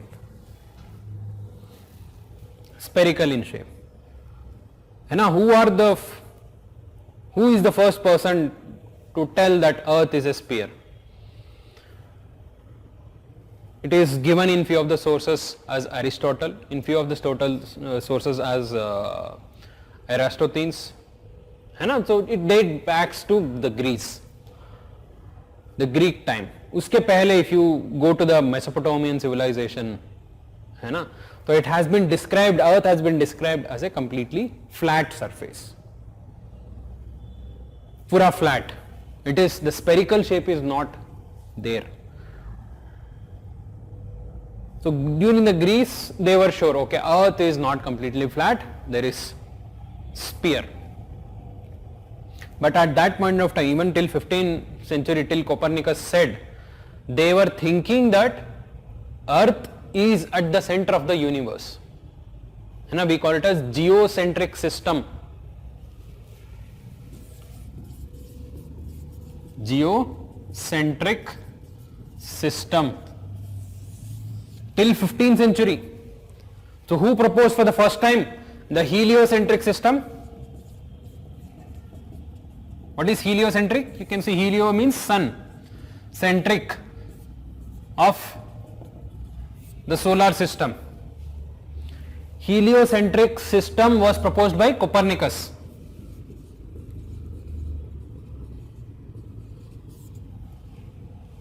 So till then they were thinking that it is the Earth which is at the center of universe. Copernicus proposed this in 1543. You don't have to remember the year, I am just giving you for reference. So basically they had got to conclusion that Earth is not completely flat. क्योंकि अभी इतना तो the Earth is so huge, it looks flat. For a person who is traveling on the road, it looks flat. You cannot imagine, but unless there are certain evidences.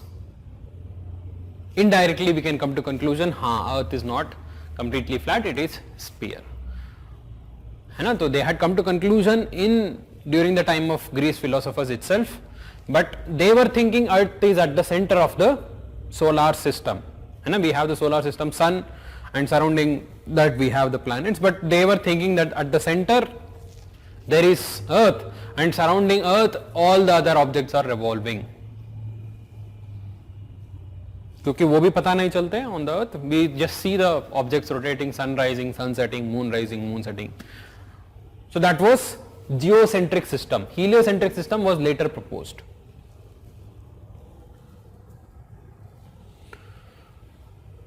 So but in this context, shape of the Earth,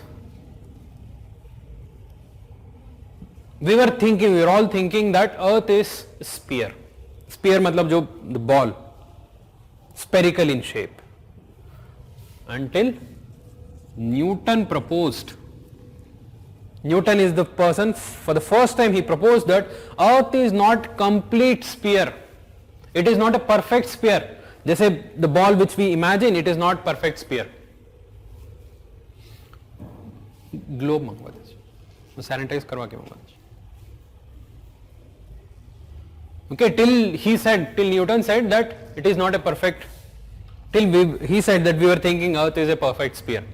But Newton for the first time he said that Earth is not a perfect sphere, but instead it is flattened at the pole and bulged at the equator. It is flattened at the pole. Okay, we have North Pole, South Pole. What is this North Pole and South Pole? Because Earth rotates along some axis. The northern pole is that point from where this axis comes out. South pole is South Pole. So particular axis के accordingly we have North Pole and South Pole. And Newton proposed that near to the North Pole it is bit flattened, and near to the equator, what is equator? The middle line. If you consider North and South Pole, the central line is called as equator. Near to the equator there is some kind of bulge. That has been proven over the period by calculating the diameter from pole to pole and along the equator. If you calculate the diameter of Earth from pole to pole, we have found that it is 12,756 kilometer. Sorry, it is equatorial diameter. Equatorial diameter is 12,756, but pole to pole is 12,714. So there is a gap of nearly 42 kilometers. If it is a perfect sphere, you measure the diameter from any dimension, it should be equal. Is that right? तो ये कम क्यों हो गया? So that is what is Newton proposed, that near to the poles it is bit flattened. थोड़ा सा यहाँ पर less distance है, and near to the equator there is more bulge. And what is the reason behind that? He says rotation of the earth is the reason behind that.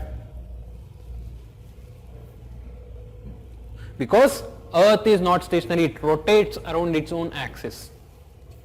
A body rotating around its own axis from the polar region, because of the centrifugal force, the mass tends to move away from the center.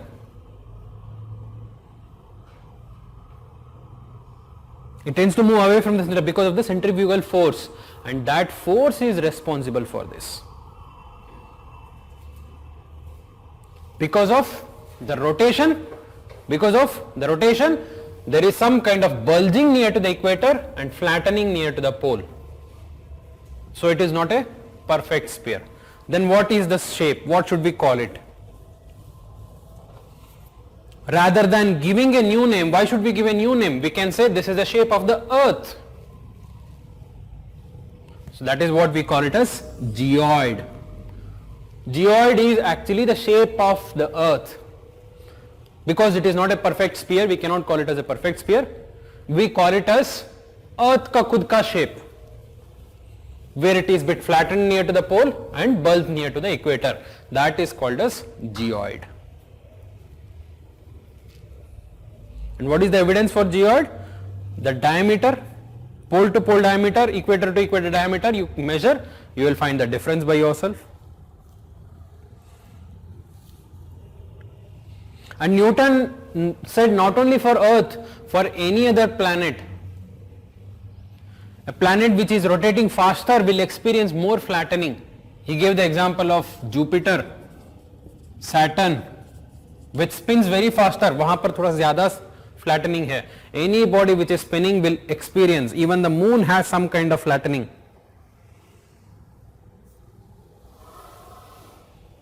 So that is what we call it as geoid.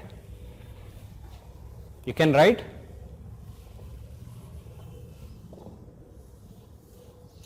the earth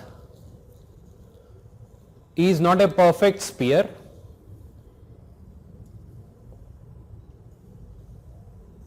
The earth is not a perfect sphere,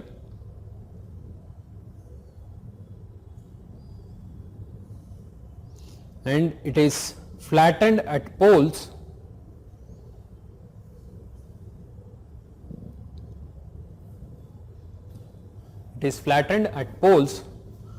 and bulged at the equator.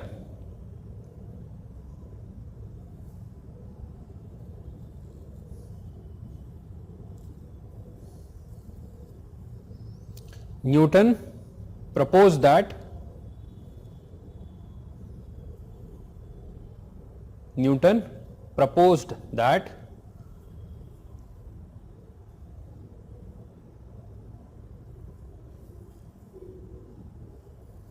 the bulging and flattening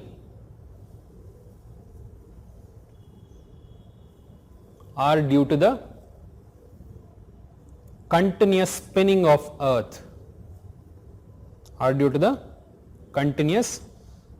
of earth. Okay, here you can write a simple diagram. Simple diagram क्या है यहाँ पर, like this is what is, and just write the kilometers here. Okay, it is 12,756. Here it is 12,714. You can just write this simple manner, this kilometer.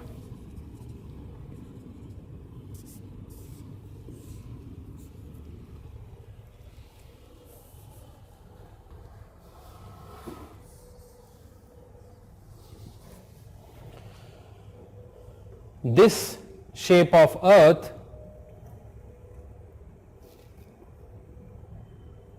is called as geoid.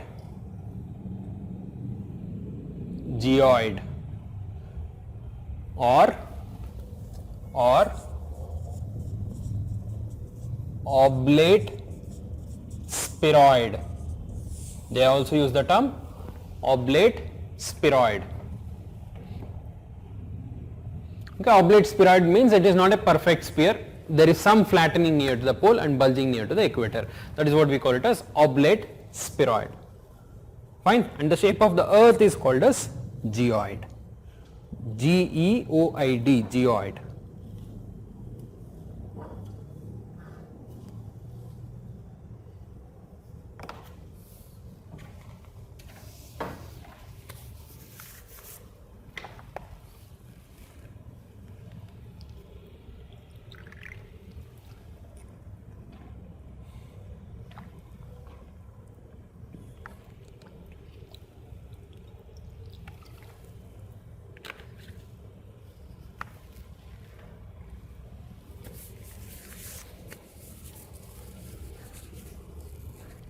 Now,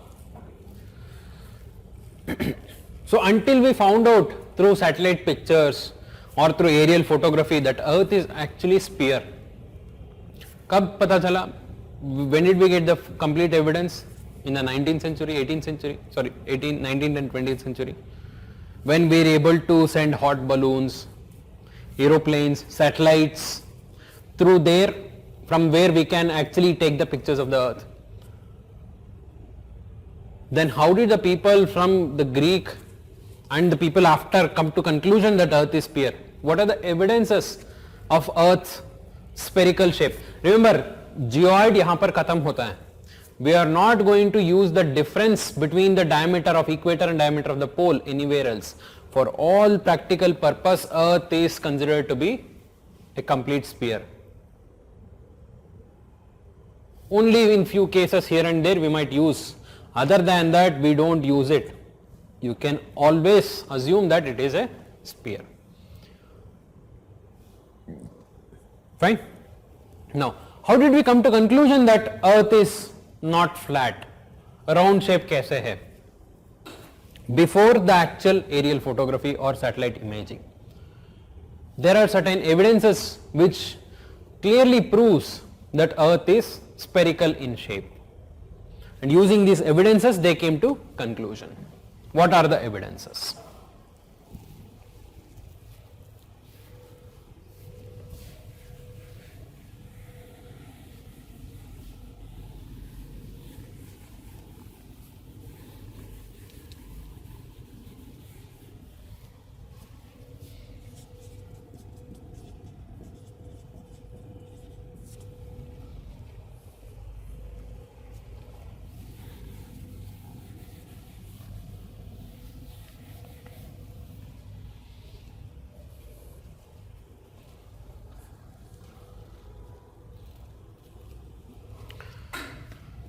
The first evidence was given by the circumnavigation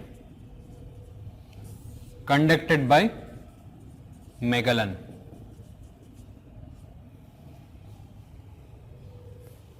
What is circumnavigation?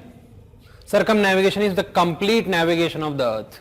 पूरा एक चक्कर, one complete round. The first person to completely do a circumnavigation was Magellan, and he did that in 1519. So till 1519, it was, even though people were saying that earth is a sphere, there was no proof. He is the person who started to move in one direction. Pura west जाते रहा, he started to go completely towards west. And if at all earth is a sphere, he should have come back to the same point. यहाँ से शुरू होके he started moving towards the west, and फिर अब पूरा घूम के he came back to the same point. That is the proof. So circumnavigation done by Magellan for the first time in 1519 is the first proof that earth was a sphere, and it was not a flat. पूरा flat नहीं है. You know, after that all the explorations happened and everything which proved. The second evidence is circular horizon. Okay, I hope this is clear. Circumnavigation. Is there any doubts here? What is circular horizon? What is horizon? Horizon का मतलब क्या है? Horizon is that place where both surface as well as the sky appears to meet. You go to any tall tower, tall building, ऊपर जाके if you try to see, of course in a city like Delhi you won't be able to see the horizon. है ना, it is पूरा covered by building on all the sides. You go to any of the rural areas, highways and all, तो वहाँ पर दूर दूर से दिखता है. The place where the sky appears to meet the ground. It appears, it would never meet the ground, we know that. That is called as horizon. If earth was completely flat and it was not spherical in shape, and if you view the horizon, it will appear like a straight line. If you view the horizon of a flat surface, it appears like a straight line with some kind of end, corner, ending होता है horizon को, and because it is completely flat. But if it is a circular horizon, sorry, if the earth is spherical in shape, the horizon appears like a circle without any discontinuity, without any end. The best way to find this, go in the open oceans. Once you are in the open oceans, you won't find land. Okay, थोड़ा सा अंदर चले जाओ into the open waters, you won't find land anywhere. It's all water. And how it appears? In a circular manner. You rotate completely and see, you won't find any end at all. पूरा ऐसे circle जैसे दिखता है. That is visible only if the earth is spherical in shape. Can you see here? You stand at some point and see, like it appears like a circle. पूरा circle दिखता है. If it was a flat surface, it would appear like this with ends. Second one, suppose in first position you are viewing at a height of 500 meters. You go to further height, you view at 1 kilometer height. The horizon which you are viewing will become expanded. You will view a bigger horizon. You come to 250 meters. The horizon will be much smaller. That means with altitude, the horizon also increases. ऊपर से बहुत ऊपर जाके देखो तो क्या है? You will get the broader view. Is that right? You will see the horizon to a long distance. If you are just standing on the ground, the horizon का जो visibility है, that is very less. You go sufficient height into the atmosphere, you can see the entire earth fully दिखता है. Is that right? It will cross even the earth's diameter itself. So this change in the shape of horizon, that is, the first one is it is circular horizon, second one is the horizon widens with increase in altitude. This is the proof that earth is spherical in shape, particularly in the olden days when the people were navigating in the open ocean waters. They can clearly see a circular horizon. पूरा circular horizon दिखता था, and वो भी if they go to the higher parts of the deck, they can see a broader, bigger horizon. They stand near to the railing of the ship, smaller horizon. They go to the higher part of the ship and see, they will see a bigger horizon. They go to the flag post, bigger horizon. That is the proof that earth is spherical in shape. इसलिए तो circle दिख रहा है and it is also getting widened. Third proof, ship's visibility. Ship's visibility.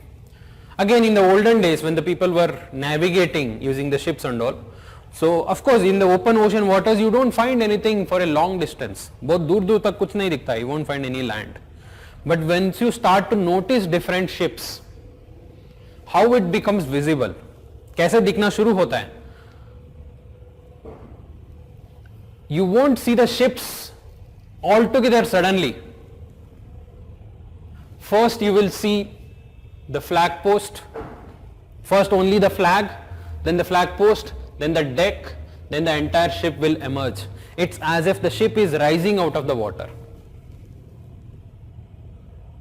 And now first, if the ship is at very far distance, you will see only the flag. After some time you will see the complete flag post. then the deck, then the complete ship is visible. That the gradual visibility of ships is again the proof that earth is spherical in shape. तब भी वो ऐसा लगता है कि it is rising out of the water. If the earth was flat, it should have been visible completely. पूरा ship दिखना चाहिए from the beginning itself. Since in the open waters we find this, not this. This is also the proof that the earth is spherical in shape.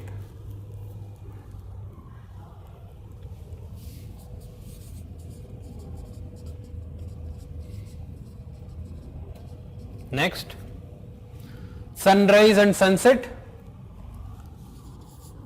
at different times. If the earth is completely flat, when sun rises, all the places will receive the sunlight, and when sun sets, all the places will become dark. Is that right? ऐसे तो होगा, sun rising and sun setting. But we don't experience that. In one place we'll have morning, another place will have afternoon, another place will have evening. Here the morning abhi ho raha hai, here the morning has already happened. Here it is way beyond morning.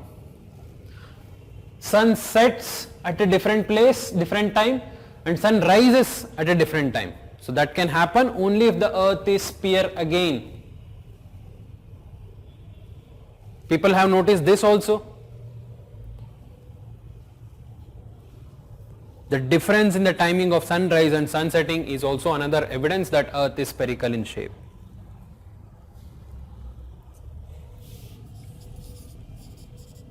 Most important one is lunar eclipse.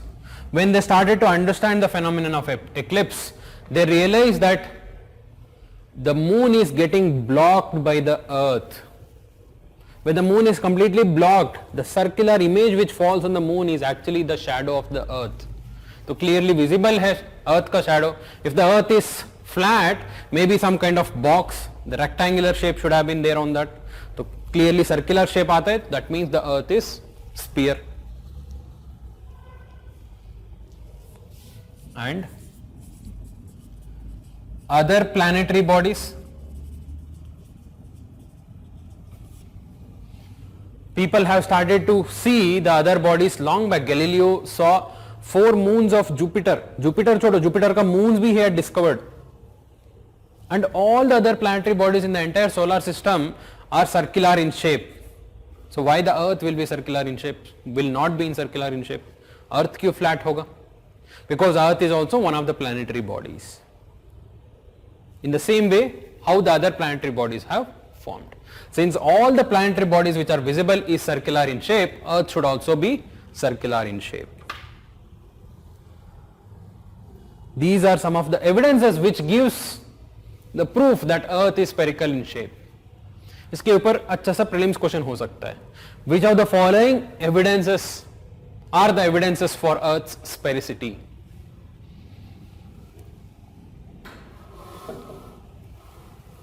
First one is circumnavigation, circular horizon, and the horizon widens, ship's visibility, the gradual ship's visibility, sunrise and sunset at different times, lunar eclipse, and other planetary bodies being circular. Any doubts here?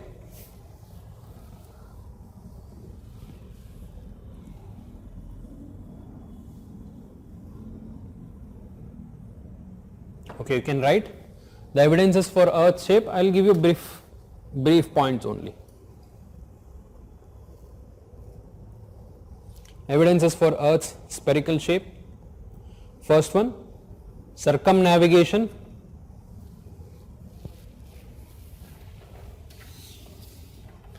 Circumnavigation by Magellan in 1519.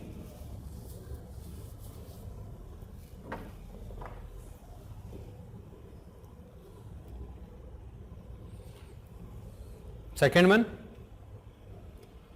the horizon appears circular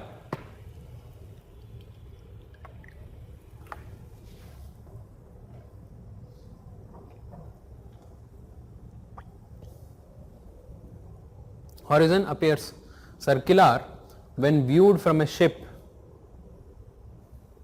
When viewed from a ship, and horizon widens with increase in altitude.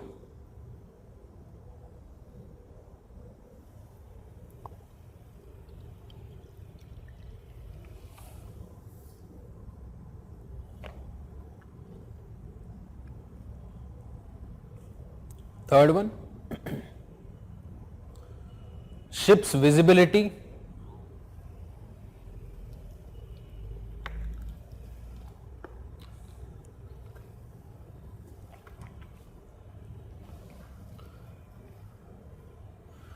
that is the ships in open water, open ocean, the ships in open ocean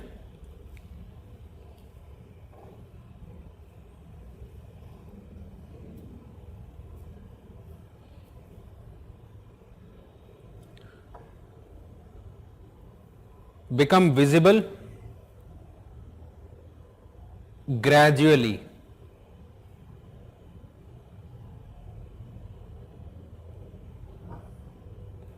From top to bottom.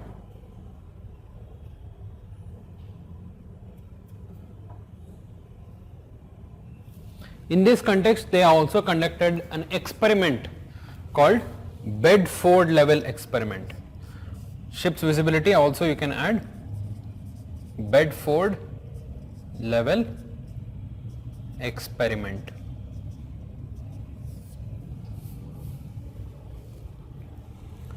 So what is Bedford level experiment?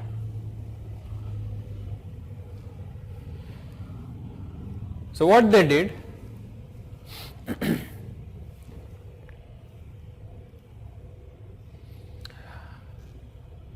in the open ocean waters, they drilled some poles of equal height. Suppose मान लो this is a pole of 500 meter. This is a pole of, this is also 500 meter ka, this is also 500 meters pole. They drilled the pole at equal distance. The gap between these two poles is 500 kilometer and here to here it is 500 kilometer. And they viewed from a telescope. They try to view this from a telescope at a very long distance. बहुत दूर जाके देखते हैं. All of them are drilled at the same depth. Okay, they are in the same depth, same height also, at equal distance. If you view it from a long distance using a telescope, if it is completely flat, all of them should be visible at an equal angle. And all of them should be visible if you are viewing it from a long distance. But दूर से देखा तो क्या दिखता है? The middle one is appearing to be taller. The middle one appeared to be taller than the first one and the second one. So that is the proof that actually Earth is not completely flat, it is spherical in shape. That is why the middle one appears to be tall, because that is at the center. If you view from here, तो बीच वाला ऊपर दिखता है. That is what is Bedford level experiment. Bedford level experiment proves that Earth is spherical shape by observing the posts which are located at equal distance, drilled in the equal depth, and when it is viewed, the middle one appears to be taller.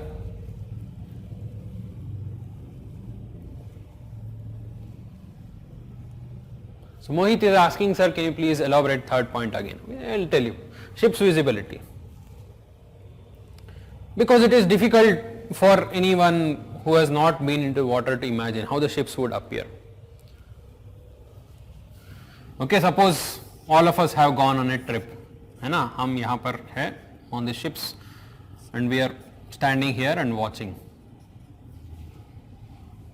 Where in the open ocean waters we don't see anything else. पूरा काली पानी है, पूरा. It's all waters, all the sides. So of course after some time you might get bored. But suddenly you would see another ship coming here.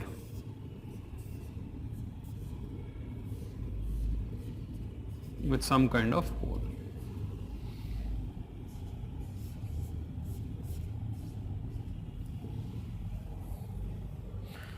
But when the ship is at very long distance, how do we observe this?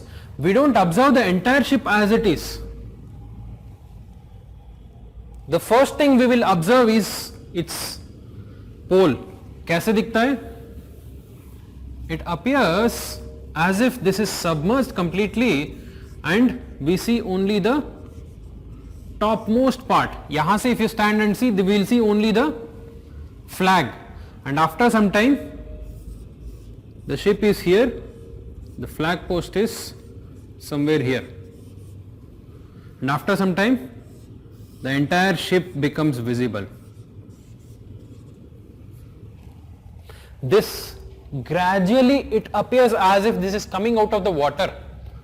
If you see at a distance in the horizon, the ships won't be visible totally, completely. First you will see the flag post, then you will see the complete flag, first flag, then the complete flag post, then the deck, then the complete ship.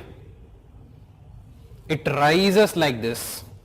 So is it something magic that it is coming out of the water? No, because earth is spherical in shape. It is coming like this because of the spherical shape of the earth.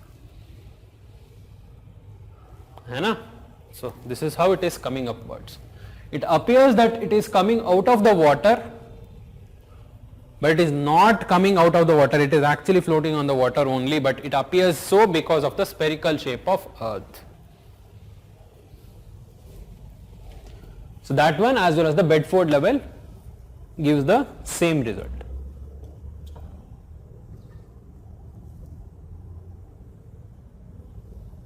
Fourth one,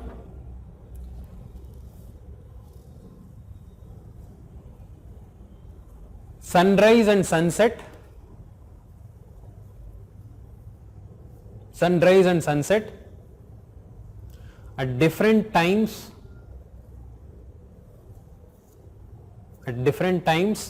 at different locations.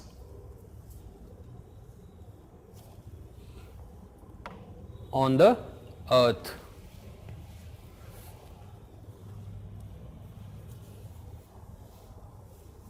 Fifth one, lunar eclipse.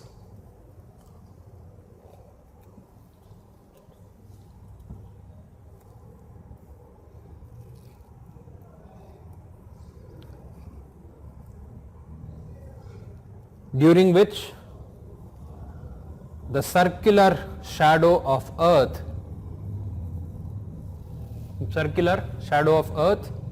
is visible.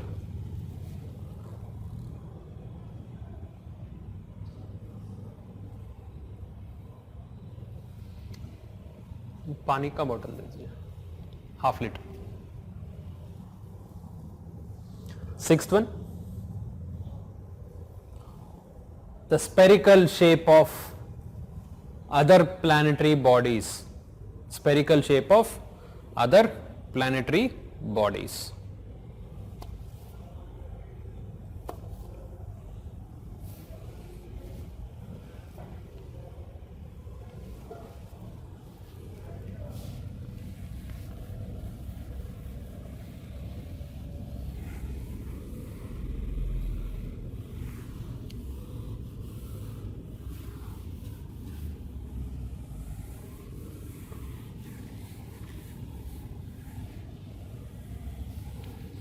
So next topic, latitudes and longitudes.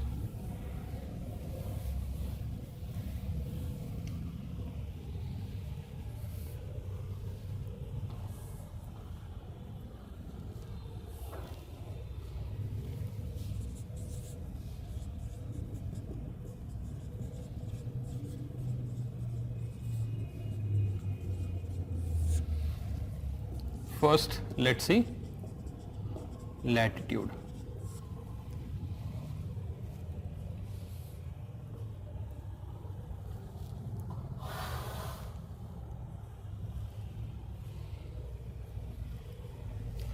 Suppose if I give you a blank page,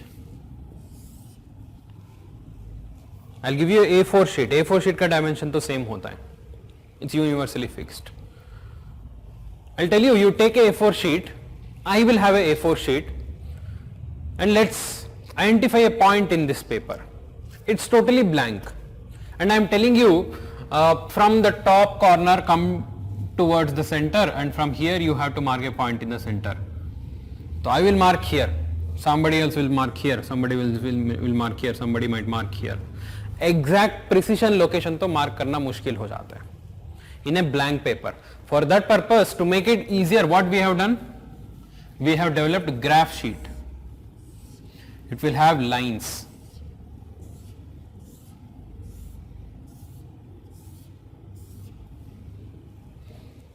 With numbers. This is 1, this is 2, this is 3, this is 4, this is 5.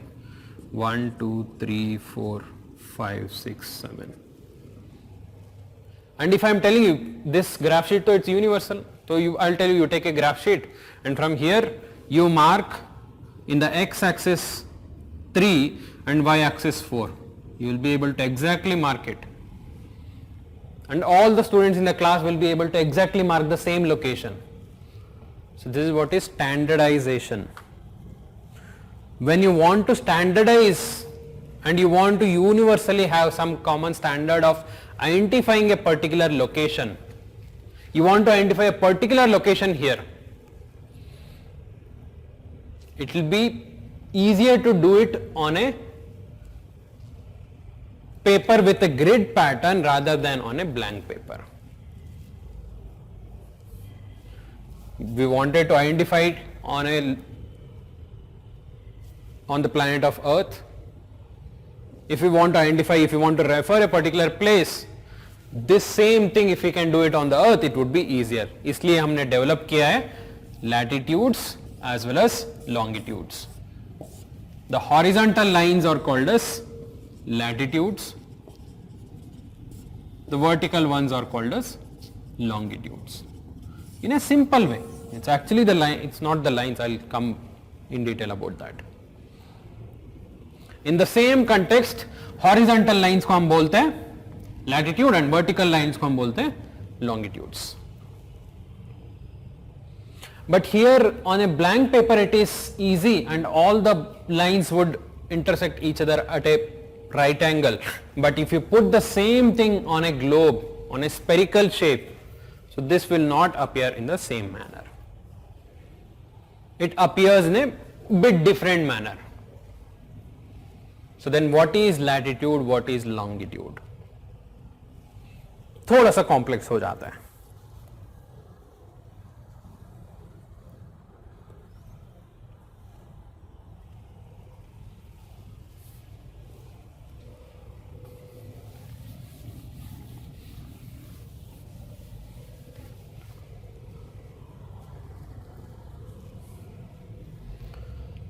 So imagine Earth, the spherical shape of Earth, and I told you we have North Pole, South Pole and equator. North Pole we are imagining based on the axis of rotation. The rotation, the Earth spins with respect to one particular axis, so it would have a North Pole and then South Pole and the equator. Equator is the middle line where you can say the diameter is there. So we have imagined equator.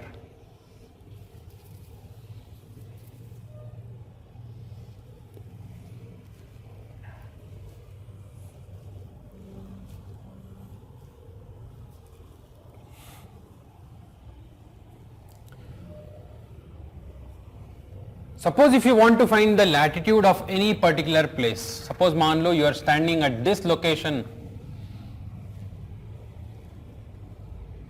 and you want to find the latitude of this place. What is the latitude of this place? The latitude of any location is actually the angle made by that location with respect to the center of the Earth and the line connecting the center of the Earth and the equator. If I am saying at this location the latitude is 30 degrees, it means that this location is making an angle of 30 degrees with respect to the equator. That is what is latitude. That is why we say it as degree. 10 degree, 20 degree, 30 degree, 40 degree. We just don't say number 1, number 2, number 3, number 4.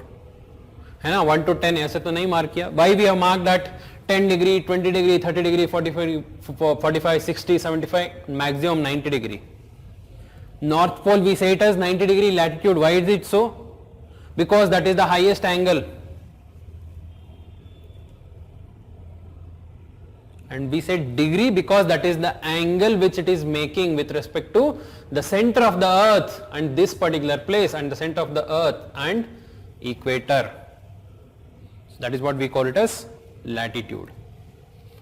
So if I am going towards the north, so this latitude will become 45 degree, 60 degree, 75 degree, and exactly at the north pole the latitude is 90 degree because it is making an angle of 90 degree with respect to equator. And if you come down 15 degrees say it became 30 degrees, say it becomes 15 degree. And if you stand exactly at the equator, what is the angle made by this line with respect to equator? That is 0 degree. That is why equator is called a 0 degree latitude.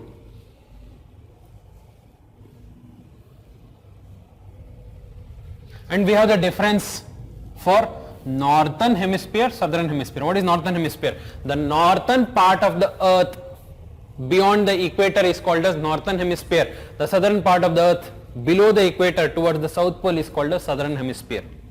Latitude, maybe we have the same system. From the equator towards the north pole, the latitude increases from 0 degrees to 90 degrees. From equator towards the south pole, latitude again increases from 0 degrees to 90 degree. We say it as 30 degree north or 30 degree south. Because this point makes exactly 30 degree with respect to equator. Remember, latitude is measured always with respect to equator. So that is why beyond this we are not going to say it as 105 degree latitude because it is shorter if you measure from this side. You measure from the opposite side of the equator, यहाँ से तो मिल जाता है. Here it is 60 degree. We won't say 90 plus 30, 120 degree. वो तो नहीं बोलना क्यों 120 क्यों लगाना है भाई, यहाँ तो और कम है, इसको लगाओ. If you measure from the equator, basically you have to measure it with respect to equator. That is what is latitude. What is latitude? It is the angle made by any place with respect to the equator and the center of earth.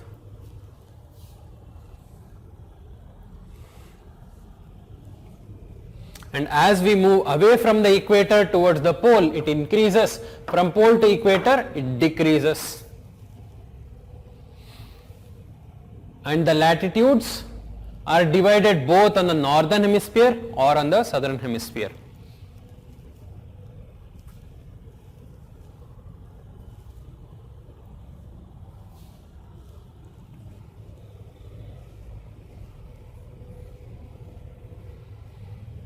So we say that degree as the latitude, that is the angle made by this place with respect to center and the equator is called as the latitude. So now let's assume you are standing at this position exactly. मान लो यहां पर है हमारा Cairo, Egypt है, you can see here. And here we have Baghdad, Iraq.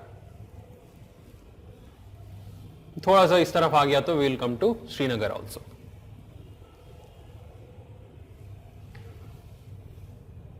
This is making 30 degrees with respect to equator.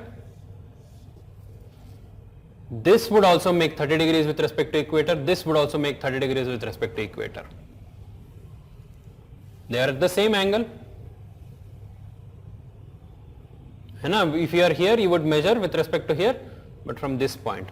It would make only 30 degrees. यहाँ से 30 degrees with respect to center.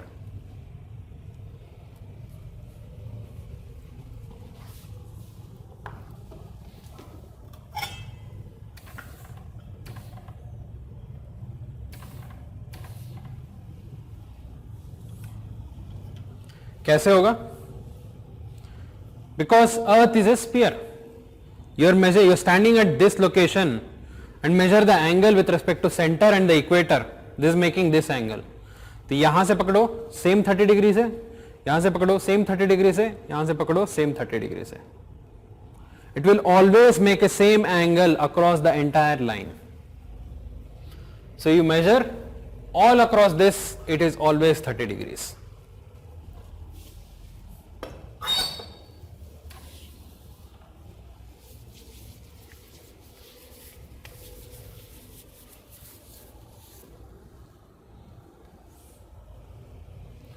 So now if you connect all the places with equal latitude,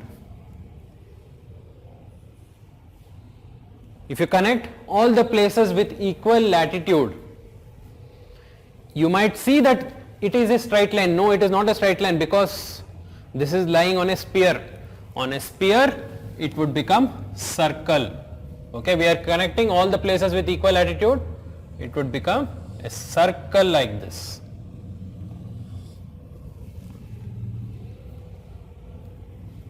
Fine, latitude is degree, but the line connecting the places with equal latitude would become a circle. And this is 30 degrees north latitude, this is 45 degrees north latitude, this is 60 degrees north latitude, 75 degrees north latitude, this is 90 degree. This is just a single point. And you can see all the circles are parallel to each other. They are always equidistant. That is why they are called as parallels of latitude. What is parallels of latitude? The lines connecting the places with equal latitude are called as parallels of latitude because they always remain parallel with other latitudes, other lines.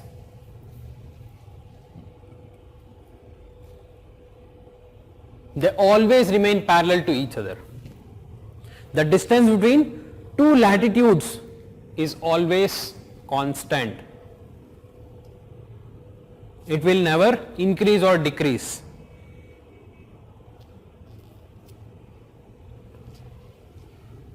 Fine, but which is the longest latitude?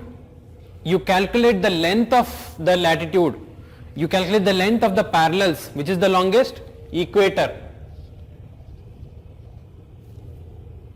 Because this is entirely across the diameter. So from equator towards the pole, the length of the parallels decreases, but the distance between them always remains same. The length of the parallel decreases from equator towards the pole, but the distance between the two latitudes always remains the same. All across the globe, they are always parallel to each other. That is why they are called as parallels of latitudes.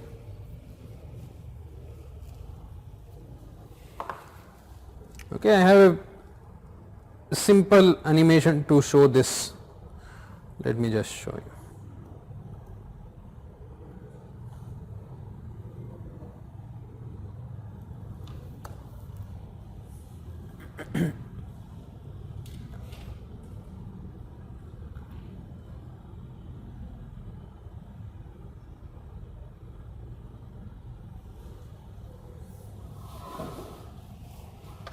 What did I say? What is latitude? It is the angle made by any place with respect to the center and the equator, है ना? Suppose we are standing here.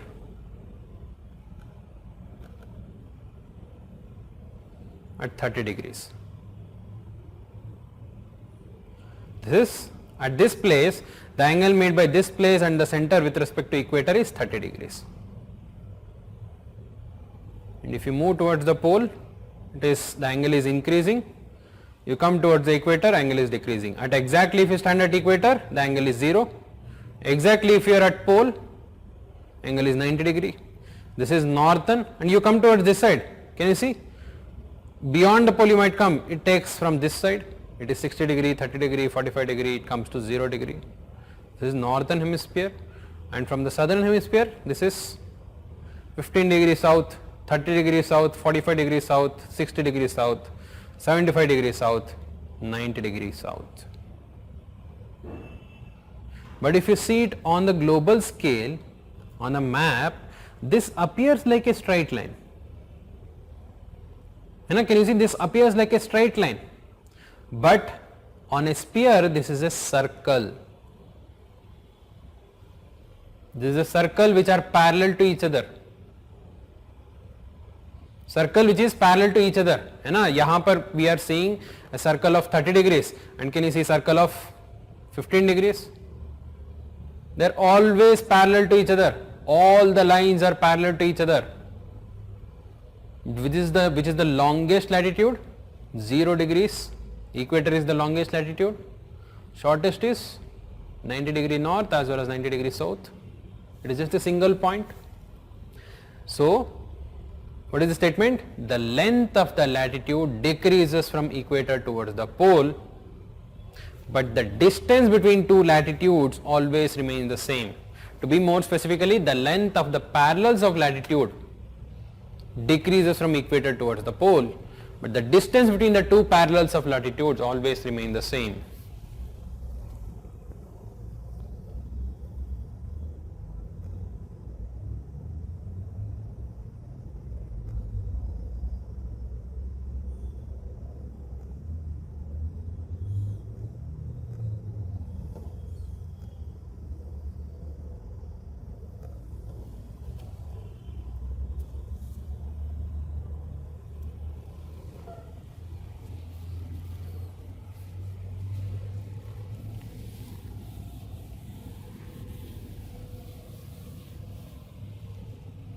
What about longitude?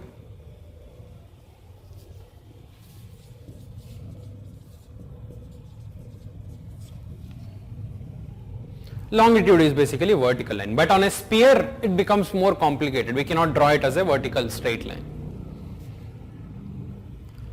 To represent the longitudes on sphere, the vertical lines,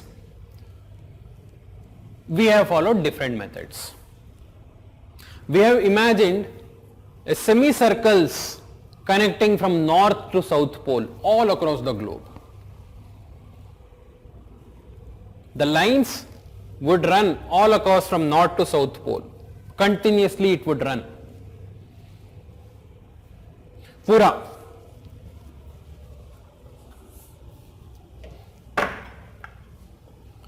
Can you see? So this is what is North Pole, South Pole. We have drawn all the lines all across from North to South Pole, and we call them as meridians of longitudes.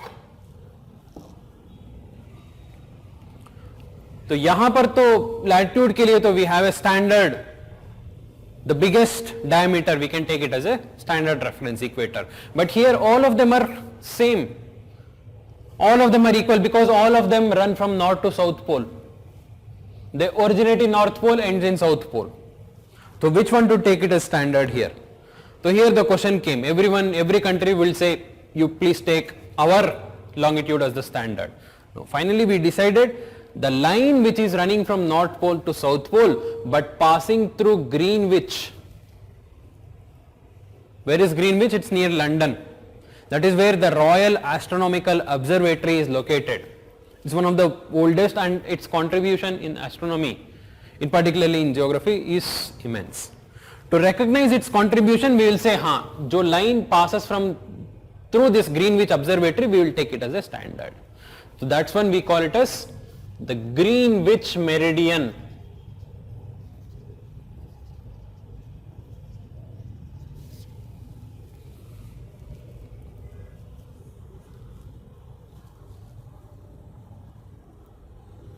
Which we also call it as the prime meridian. What is meridian? These lines which are running from north pole to south pole, which are semicircle, they are always semicircle. That is what we call it as meridian. This one is prime meridian. Now you want to calculate a longitude with respect to one place. Suppose you are standing in this place and you want to calculate the longitude of this place. Here also we follow the same method. We will see the angle made by this place with respect to center and the prime meridian.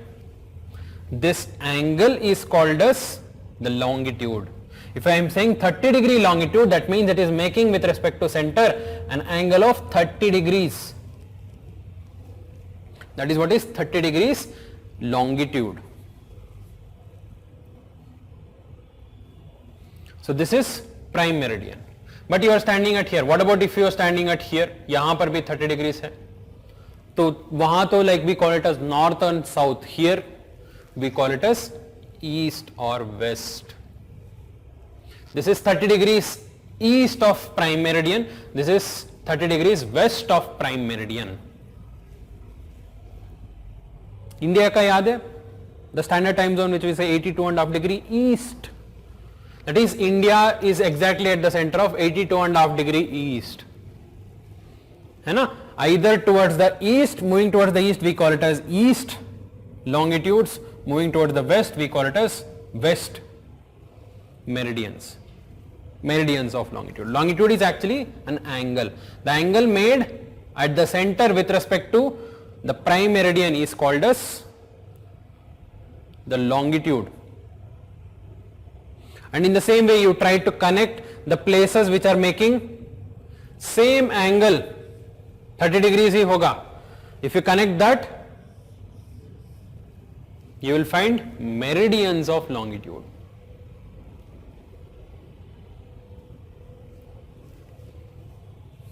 You will find meridians of longitude.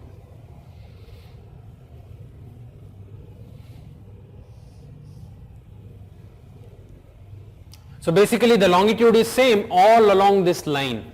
So here the distance might appear to be less because all the lines are coming closer. Where the distance would be maximum across the equator. So unlike the latitudes, the distance between the two longitudes increases from equator towards the pole. The distance is maximum along the equator and the minimum along the pole. Where pole all the longitudes would merge, the latitudes will never merge. They always remain parallel.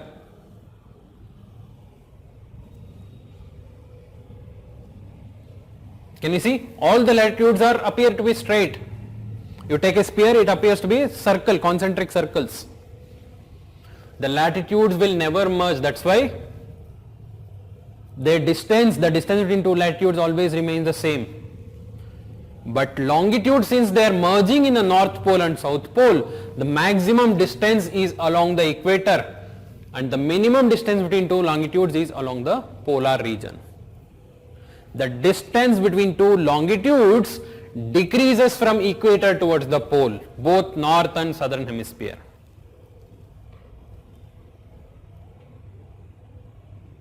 But the length of two longitudes, two meridians of longitudes is always same. All of them are semicircles only. But the length of latitudes decreases from equator towards the pole. यहाँ पर the length of latitudes decreases, here the distance between the two longitudes decreases.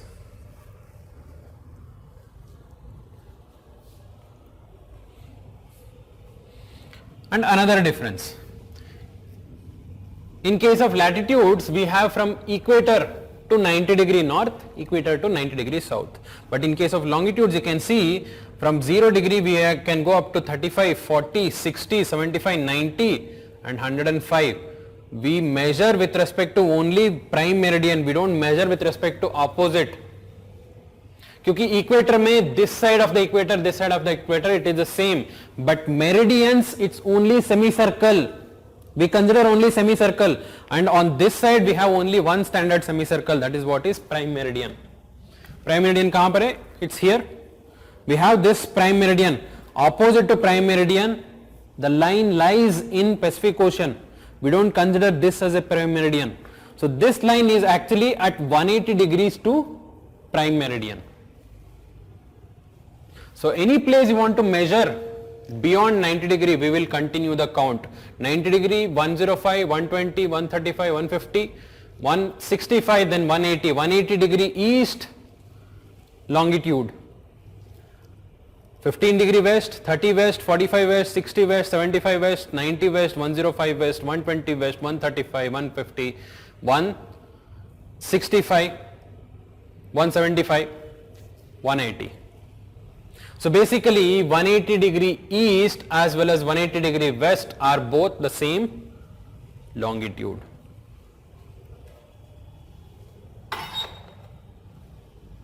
है ना? You measure 180 degree from here or 180 degree from here, both are same.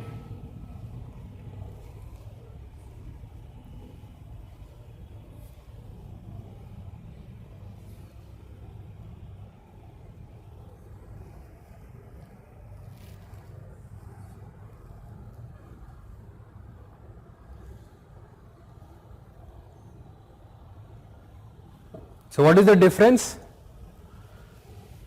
Latitudes are always parallel, but the meridians are not parallel. The length of the latitudes decreases from equator towards the pole. The length of meridians always remains the same. So let me just show you longitude, how it looks. So we have taken Greenwich meridian. Suppose you are standing at here along the equator and you want to measure, what is this? This is the angle made by this point with respect to center of the earth and the prime meridian. This is 30 degree east. Can you see how 30 degree east looks like on the globe? You want to have a flat globe? This is how the 30 degree looks like.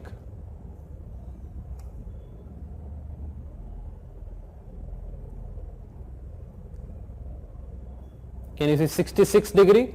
This is 66 degree. 90 degree, 90 degree.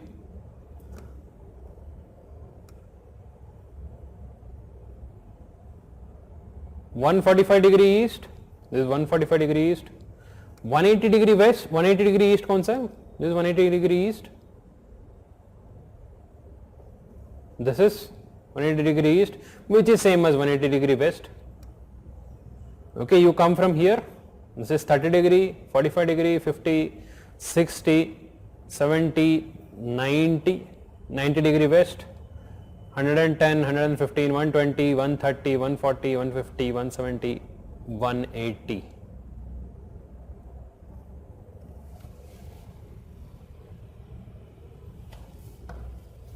You merged both of them together, both latitude and longitude. We can calculate the location of any particular place. Suppose you want to calculate the location of England, London का location बताओ. So we know that the prime meridian is very near to London. It's basically 0 degree longitude and 0 degree longitude and nearly like you can say 55 degree north latitude. And you don't think that there are only degrees. Degrees are divided into minutes, minutes are divided into seconds. 1 degree is equal to 60 minutes. 1 minute is equal to 60 seconds. The distance between 1 degree, जितना degree का एक difference रहता है, like ये तो बहुत छोटा है. You calculate 1 degree difference of latitude, it's a huge difference. So that difference is divided into 60 smaller units called as minutes. Each degree is divided into minute and each minute is divided into different second.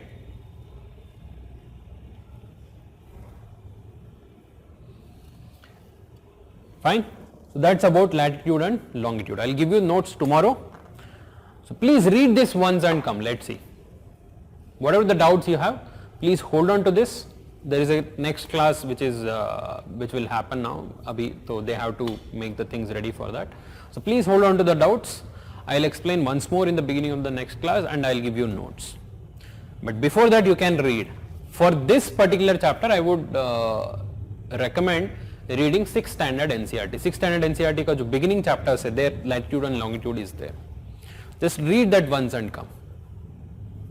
Fine. Once you read that and try to read seasons also in that. जितना हो सकता है एक बार देख के आओ, कल हम करते हैं. tomorrow we'll do seasons also. Fine. So hold on to the doubts. I'll clarify tomorrow. Thank you.